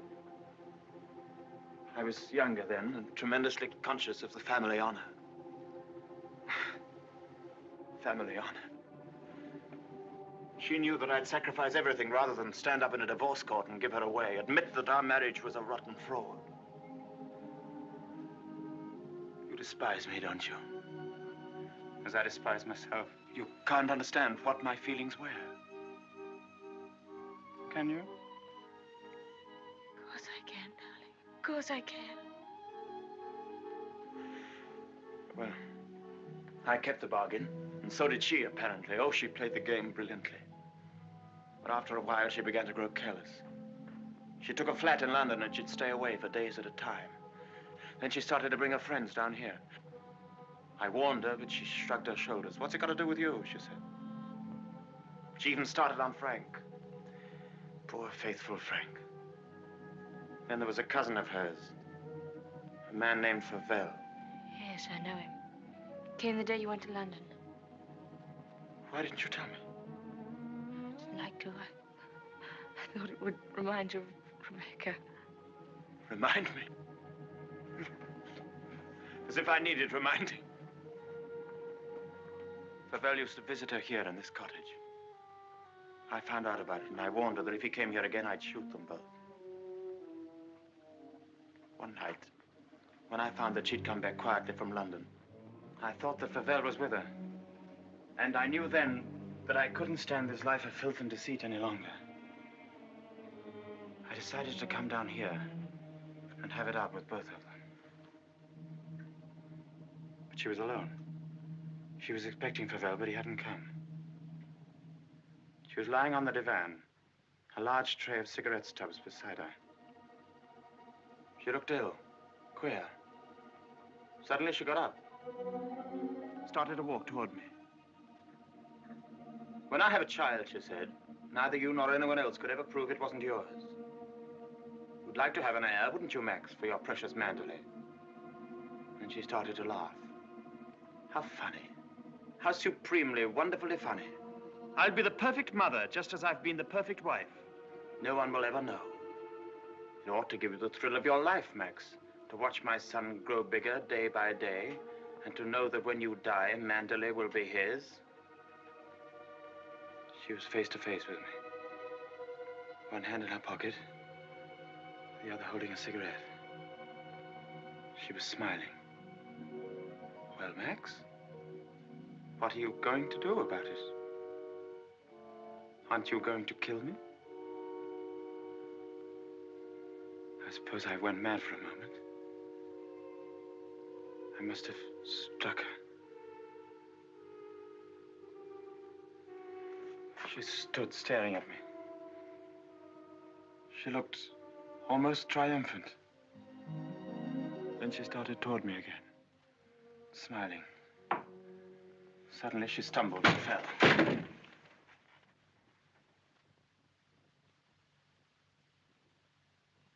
When I looked down, ages afterwards it seemed, she was lying on the floor. She'd struck her head on a heavy piece of ship's tackle. I remember wondering why she was still smiling. And I realized she was dead. But you didn't kill her. It was an accident. Who would believe me? I lost my head. I just knew I had to do something. Anything. I carried her out to the boat. It was very dark. There was no moon. I put her in the cabin. When the boat seemed a safe distance from the shore, I took a spike and drove it again and again through the planking of the hull. I opened up the sea cocks and the water began to come in fast. I climbed over into the dinghy and pulled away. I saw the boat heel over and sink. I pulled back into the cove. It started raining. Maxim, does anyone else know of it? No, no one except you and me. We must explain it. It's got to be the body of someone you've never seen before. No, they're bound to know her. Her rings, bracelets she always wore. They'll identify her body. Then they'll remember the other woman. The other woman buried in the crypt. If they find out it was Rebecca, you must simply say that you made a mistake about the other body. That the day you went to Edgecombe, you were ill. You didn't know what you were doing.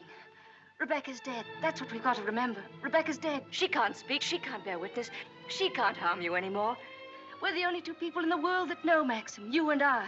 I told you once that I'd done a very selfish thing in marrying you. You can understand now what I meant. I've loved you, my darling. I shall always love you. But I've known all along that Rebecca would win in the end. No, no. She hasn't won. No matter what happens now, she hasn't won.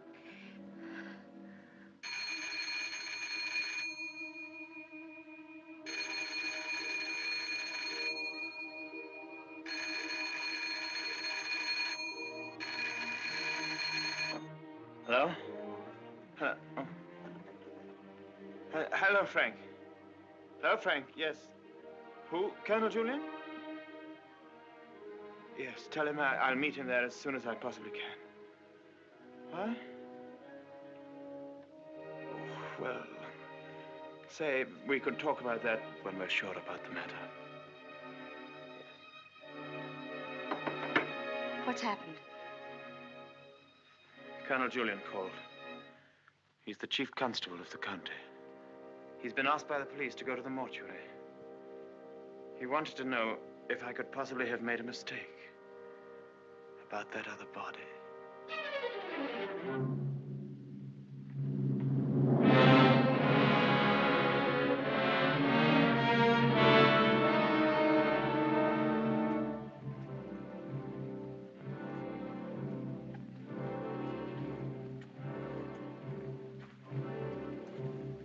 Well, Colonel Julian, apparently I did make a mistake about that other body. The mistake was quite natural under the circumstances. Besides, you went well at the time. That's nonsense. I was perfectly well. Oh, don't let it worry you, Maxim. Nobody can blame you for making a mistake. Pity is you've got to go through the same thing all over again. What do you mean? Well, there'd have to be another inquest, of course. Same formality and red tape. Oh. Wish you could be spared the publicity of it, but I'm afraid that's impossible. Oh, yes, the publicity. I suppose Mrs. De Winter went below for something, and the squall hit the boat with nobody at the helm. I imagine that's about the solution of it, don't you think so, Crawley? Oh, yes. Probably the door jammed and she couldn't get on deck again. Yeah. Tab, boat builder, will undoubtedly come to some such conclusion. Why, what would he know about it? Well, he's examining the boat now. Purely as a matter for routine, you know. I'll be at the inquest tomorrow, Maxim. Quite unofficially, you know. We must get together for a game of golf when it's all over, eh? Bye-bye.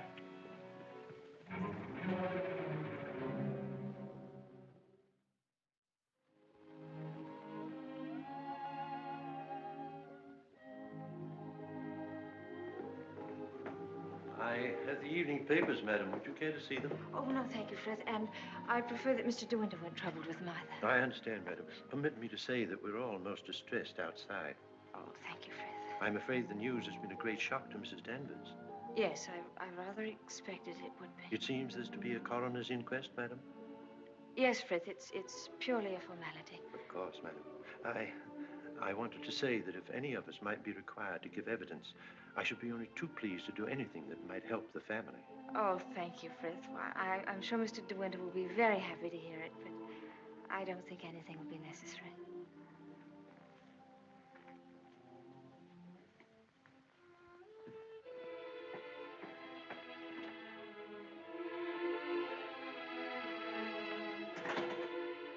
Maxim. Hello, darling. Oh, Maxim, I'm worried about what you'll do at the inquest tomorrow. What do you mean? You won't lose your temper, will you? Promise me that they won't make you angry. All right, darling. I promise. No matter what he asks you won't lose your head. Don't worry, dear.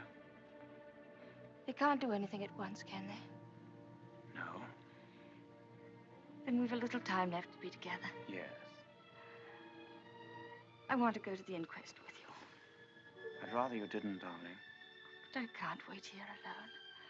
I promise you I won't be in any trouble to you, and I must be near you so that no matter what happens, we won't be separated for a moment.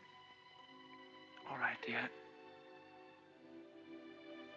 I don't mind this whole thing, except for you. I can't forget what it's done to you. I've been thinking of nothing else since it happened.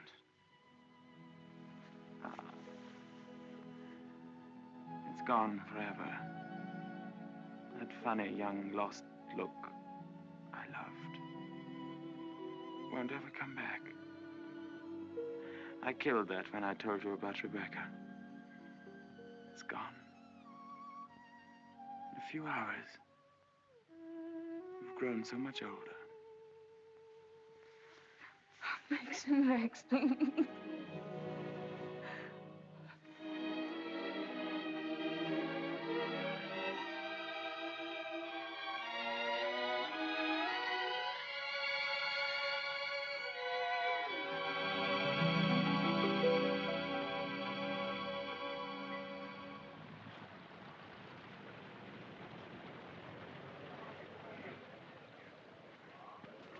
Black Jack Bridie was his name.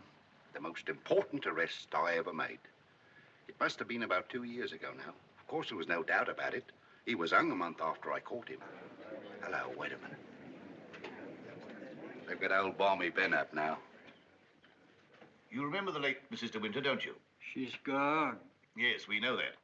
She went in the sea. The sea got her. That's right, that's right. Now, we want you to tell us whether you were on the shore that last night she went sailing. Eh? Were you on the shore that last night she went out when she didn't come back? I didn't see nothing. I don't want to go to the asylum. Them cruel folks there. Now, nobody's going to send you to the asylum. All we want you to do is to tell us what you saw. I didn't see nothing. Come, come. Did you see Mrs. De Winter get into her boat that last night? I don't know nothing. I don't want to go to the asylum. Very well, you may go. You may go now. Now, Mr. Tabb. Yes, sir. Step forward, please.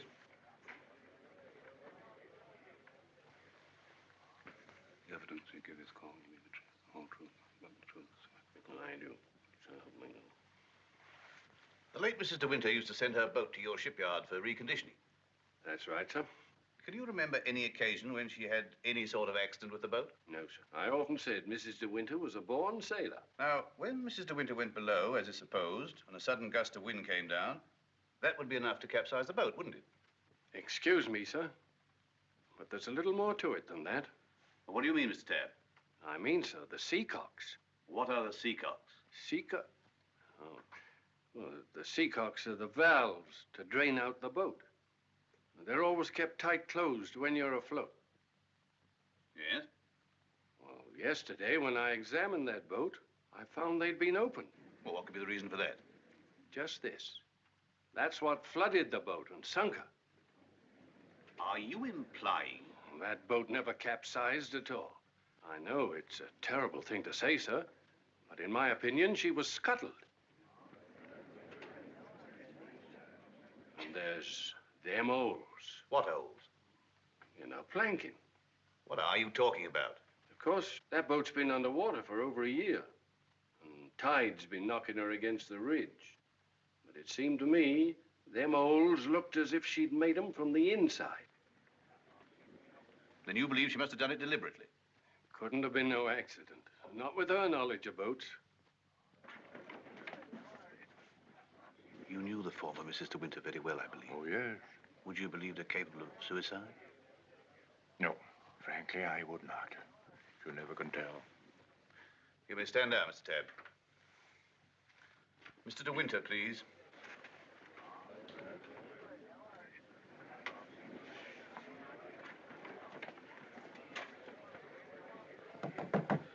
I'm sorry to drag you back for further questioning, Mr. De Winter, but you've heard the statement of Mr. Tabb. I wonder if you can help us in any way. I'm afraid not. Can you think of any reason why there should be holes in the planking of the late Mrs. De Winter's boat? Well, of course I can't think of any reason. Has anyone ever discussed these holes with you before? Well, since the boat has been at the bottom of the ocean, I scarcely think that likely.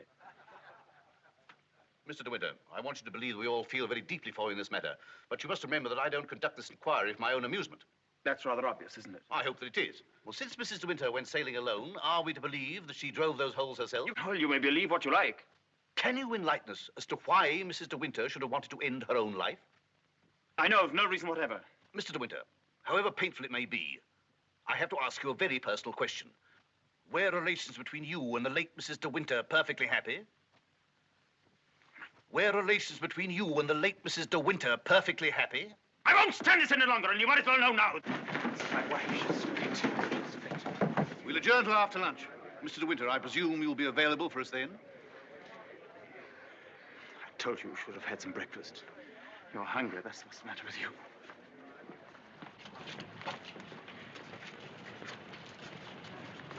Mr. Frith thought you might like to have some lunch from the house and sent me with it. Oh, that's fine, man. And can you pull around the corner? Very good, sir.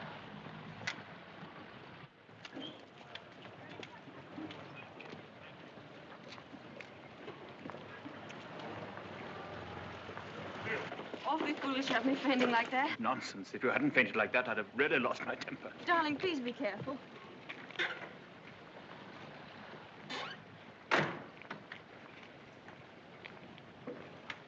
Darling, if you wait here a few moments, I'll see if I can find old Frank. Of course, darling. Don't worry about me. I'll be all right. Sure? Here. Try a spot of this. Do you good. Thank you. Are you all right? Yes, of course. Won't be long. Right you are. Hello. And how does the bride find herself today? I say, marriage with Max is not exactly a bed of roses, is it? I think you better go before Maxim gets back. Oh, jealous, is he? Well, I can't say I blame him. But you don't think I'm the big bad wolf, do you? I'm not, you know. I'm a perfectly ordinary, harmless bloke. And I think you're behaving splendidly over all this. Perfectly splendidly. You know, you've grown up a bit since I last saw you. It's no wonder. What do you want, Furlow? Oh, hello, Max. Things are going pretty well for you, aren't they? Better than you ever expected. I was rather worried about you at first. That's why I came down to the inquest.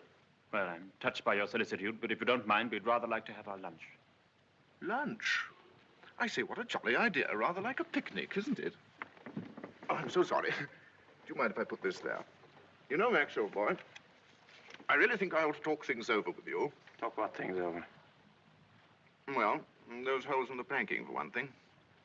Those holes that were drilled from the inside. Oh, Mullen. Yes, sir? Would you, like a good fellow, have my car filled with petrol? It's almost empty. Very good, sir. And Mullen, close the door, will you? Yes, sir. Does this bother you?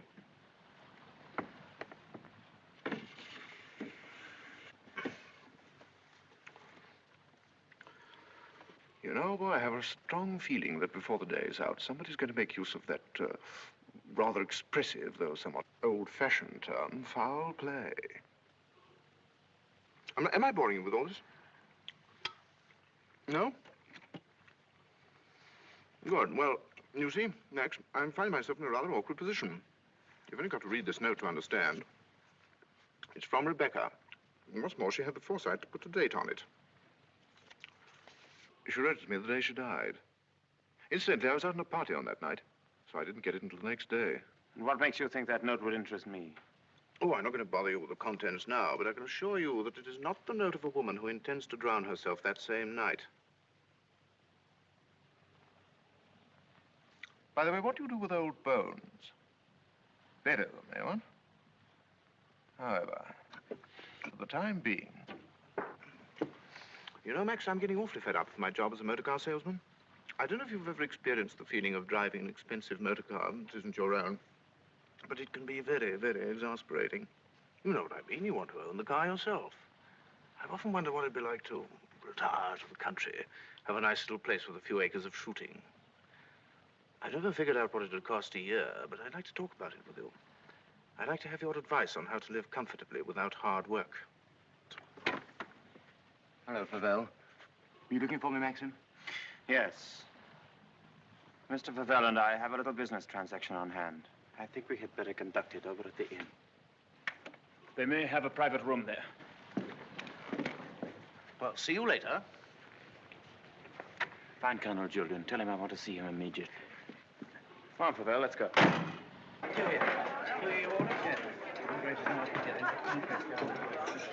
Have you a private room, please? Of course, sir. Through there, sir. Hope this will do, Mr. De Winter. Oh, splendid. Splendid. Exactly like the Ritz. Any orders, gents? Yes, you might bring me a large brandy and soda. How about you, Max? Have one on me. I feel I can afford to play host. Thanks, I don't mind if I do. Make it two, will you, like a good fellow? Very good, sir. Where's Mr. De Winter? Through the other door, sir. Colonel Julian, this is Mr. Favell. Oh, I know Colonel Julian. We're old friends, aren't we? Well, since you're old friends, I assume you also know he's head of the police here. I think he might be interested to hear your proposition. Go on, tell him all about it. I don't know what you mean. I merely said I hope to give up selling cars and retire into the country. Actually, he offered to withhold a vital piece of evidence from the inquest if I made it worth his while. I only want to see justice done, Colonel. Now, that boat builder's evidence suggested certain possible theories concerning Rebecca's death. One of them, of course, is suicide. Now, I have a little note here which I consider puts that possibility quite out of court. Read it, Colonel. Jack, darling, I've just seen the doctor, and I'm going down to Mandalay right away. I shall be at the cottage all this evening and shall leave the door open for you. I have something terribly important to tell you. Rebecca. Now, does that look like the note of a woman who had made up her mind to kill herself? And apart from that, Colonel, do you mean to tell me that if you wanted to commit suicide, you'd go to all the trouble of putting out to sea in a boat and then take a hammer and chisel and laboriously knock holes through the bottom of it? Come, Colonel, as an officer of the law, don't you feel there are some slight grounds for suspicion? Of murder? What else? You've known Max a long time, so you know he's the old-fashioned type who'd die to defend his honor, or who'd kill for it. It's blackmail. Pure and simple. Blackmail is not so pure, nor so simple. It can bring a lot of trouble to a great many people. And the blackmailer sometimes finds himself in jail at the end of it. Oh, I see. You're going to hold De Winter's hand through all this. Just because he's the big noise around here, and he's actually permitted you to dine with him. Be careful, Favell. You brought an accusation of murder. Have you any witnesses? Oh, I do have a witness. Oh. It's that fellow Ben. That stupid coroner hadn't been as much of a snob as you are. He'd have seen that halfwit was hiding something. And why should Ben do that? Because we caught him once, Rebecca and I, peering at us through the cottage window. Rebecca threatened him with the asylum. That's why he was afraid to speak. But he was always hanging about. He must have seen this whole thing. It's ridiculous even listening to all this. You're like a little trades union, all of you, aren't you? And if my guess is right, Crawley, there's a bit of malice in your soul toward me, isn't there? Crawley didn't have much success with Rebecca. But he ought to have more luck this time. And the bride will be grateful for your fraternal arm, Crawley, in a week or so.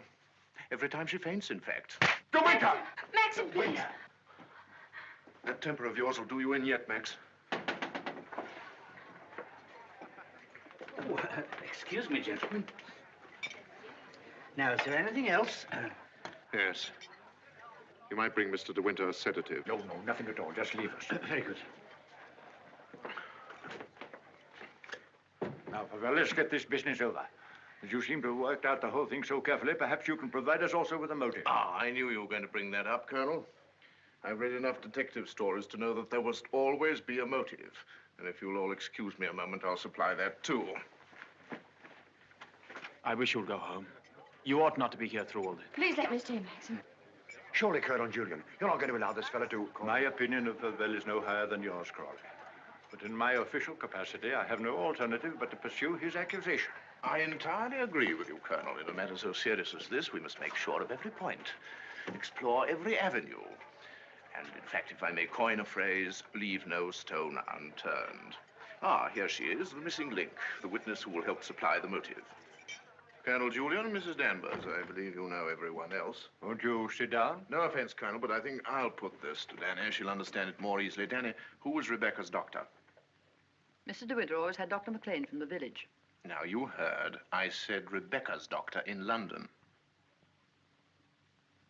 I don't know anything about that. Oh, don't give me that, Danny. You knew everything about Rebecca. You knew she was in love with me, didn't you? Surely you haven't forgotten the good times she and I used to have down at the cottage on the beach. She had a right to amuse herself, didn't she? Love was a game to her, only a game. It made her laugh, I tell you. She used to sit in her bed and rock with laughter at the lot of you. Can you think of any reason why Mrs. De Winter should have taken her own life? No, I refuse to believe it. I knew everything about her, and I won't believe it. There, you see, it's impossible. She knows that as well as I do. Now, listen to me, Danny. We know that Rebecca went to a doctor in London on the last day of her life. Who was it?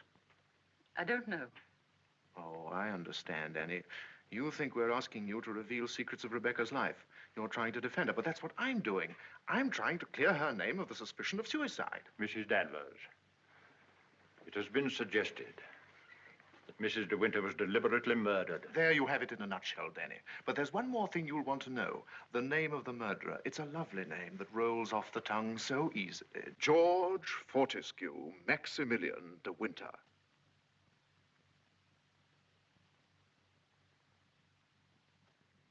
Was a doctor. Mrs. De Winter sometimes went to him privately. She used to go to him even before she was married. We don't want reminiscences, Danny. What was his name?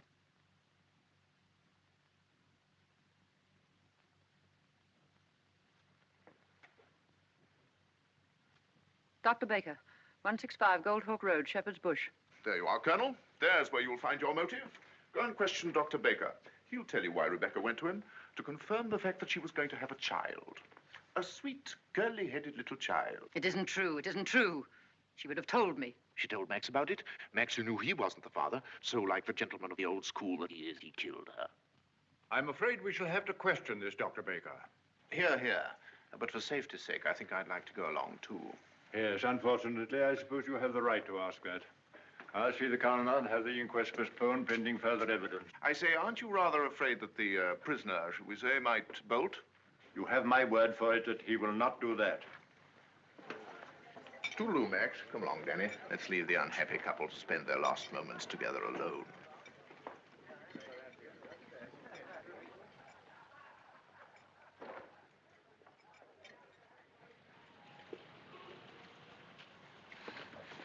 Are you sure you don't want me to go with you, Max? No, darling, it'll be very tiring for you. I'll be back the very first thing in the morning, and I won't even stop to sleep. I'll be waiting for you.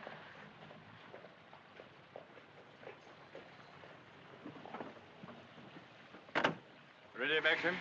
Yes. You two go on ahead. I'll follow with Pavel.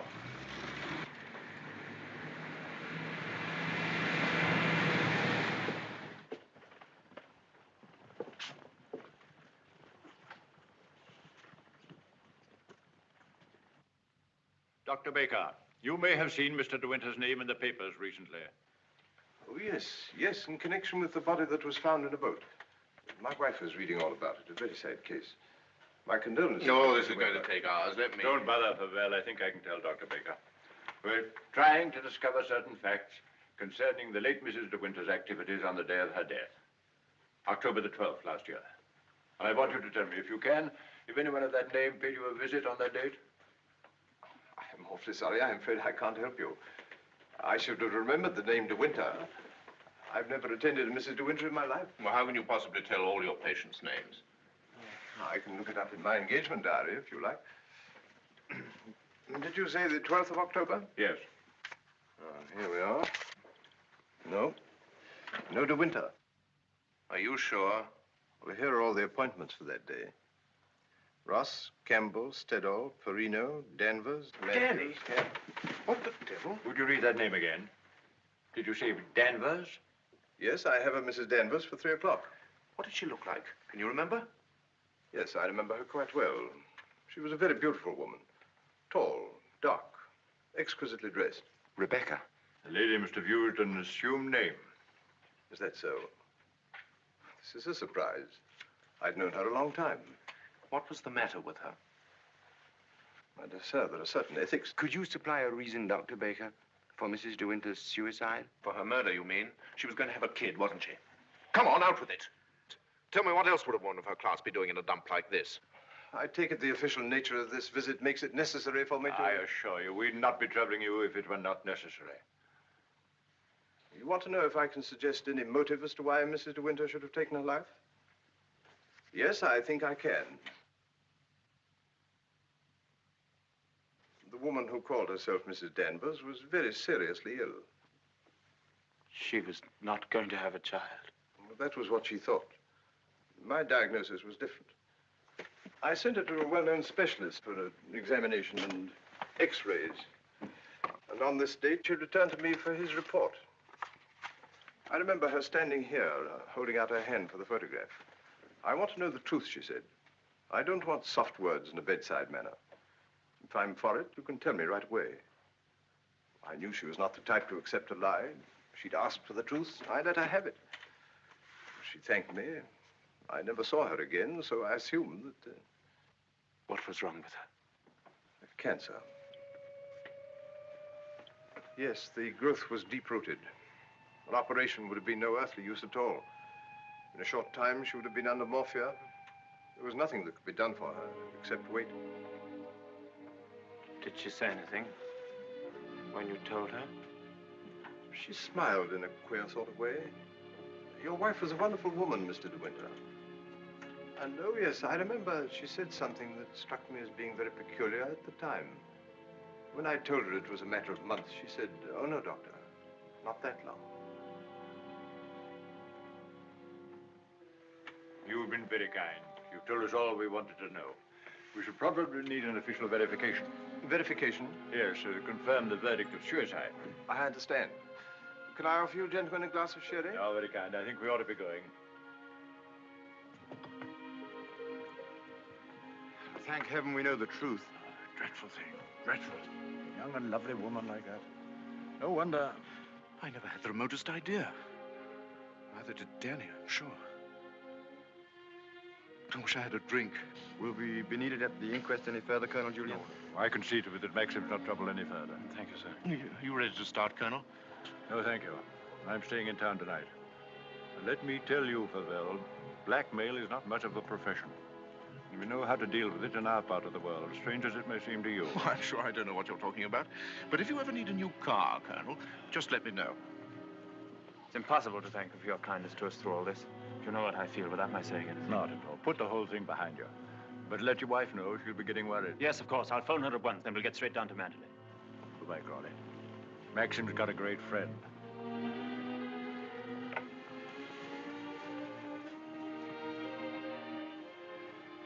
Frank, Yes, Maxim? Something you don't know. Oh, no, there isn't.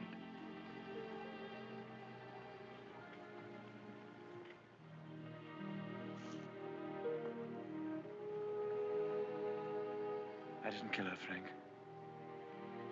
But I know now that when she told me about the child, she wanted me to kill her. She lied on purpose. She foresaw the whole thing.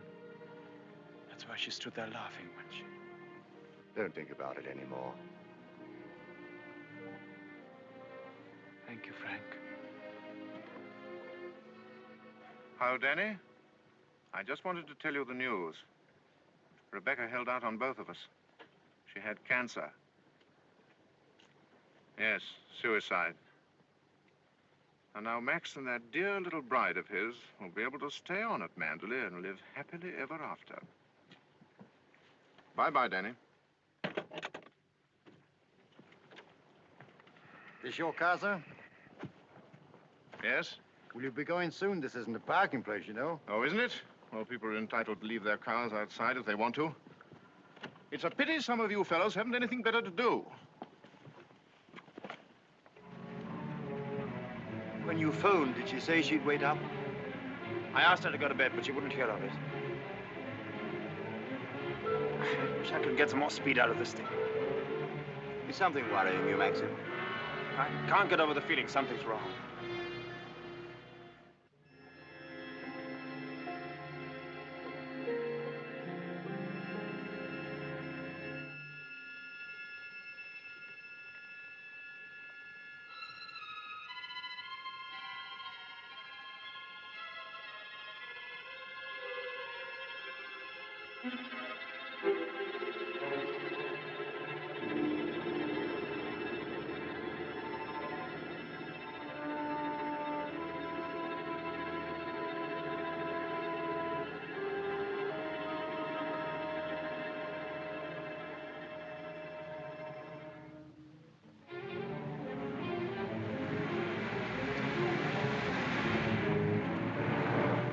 Frank.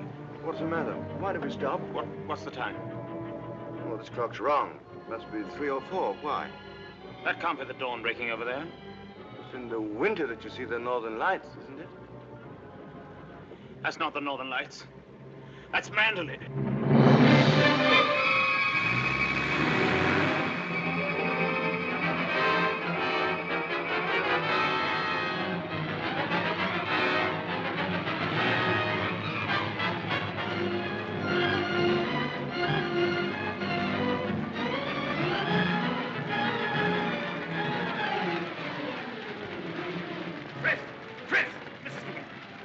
I thought I saw her. Where?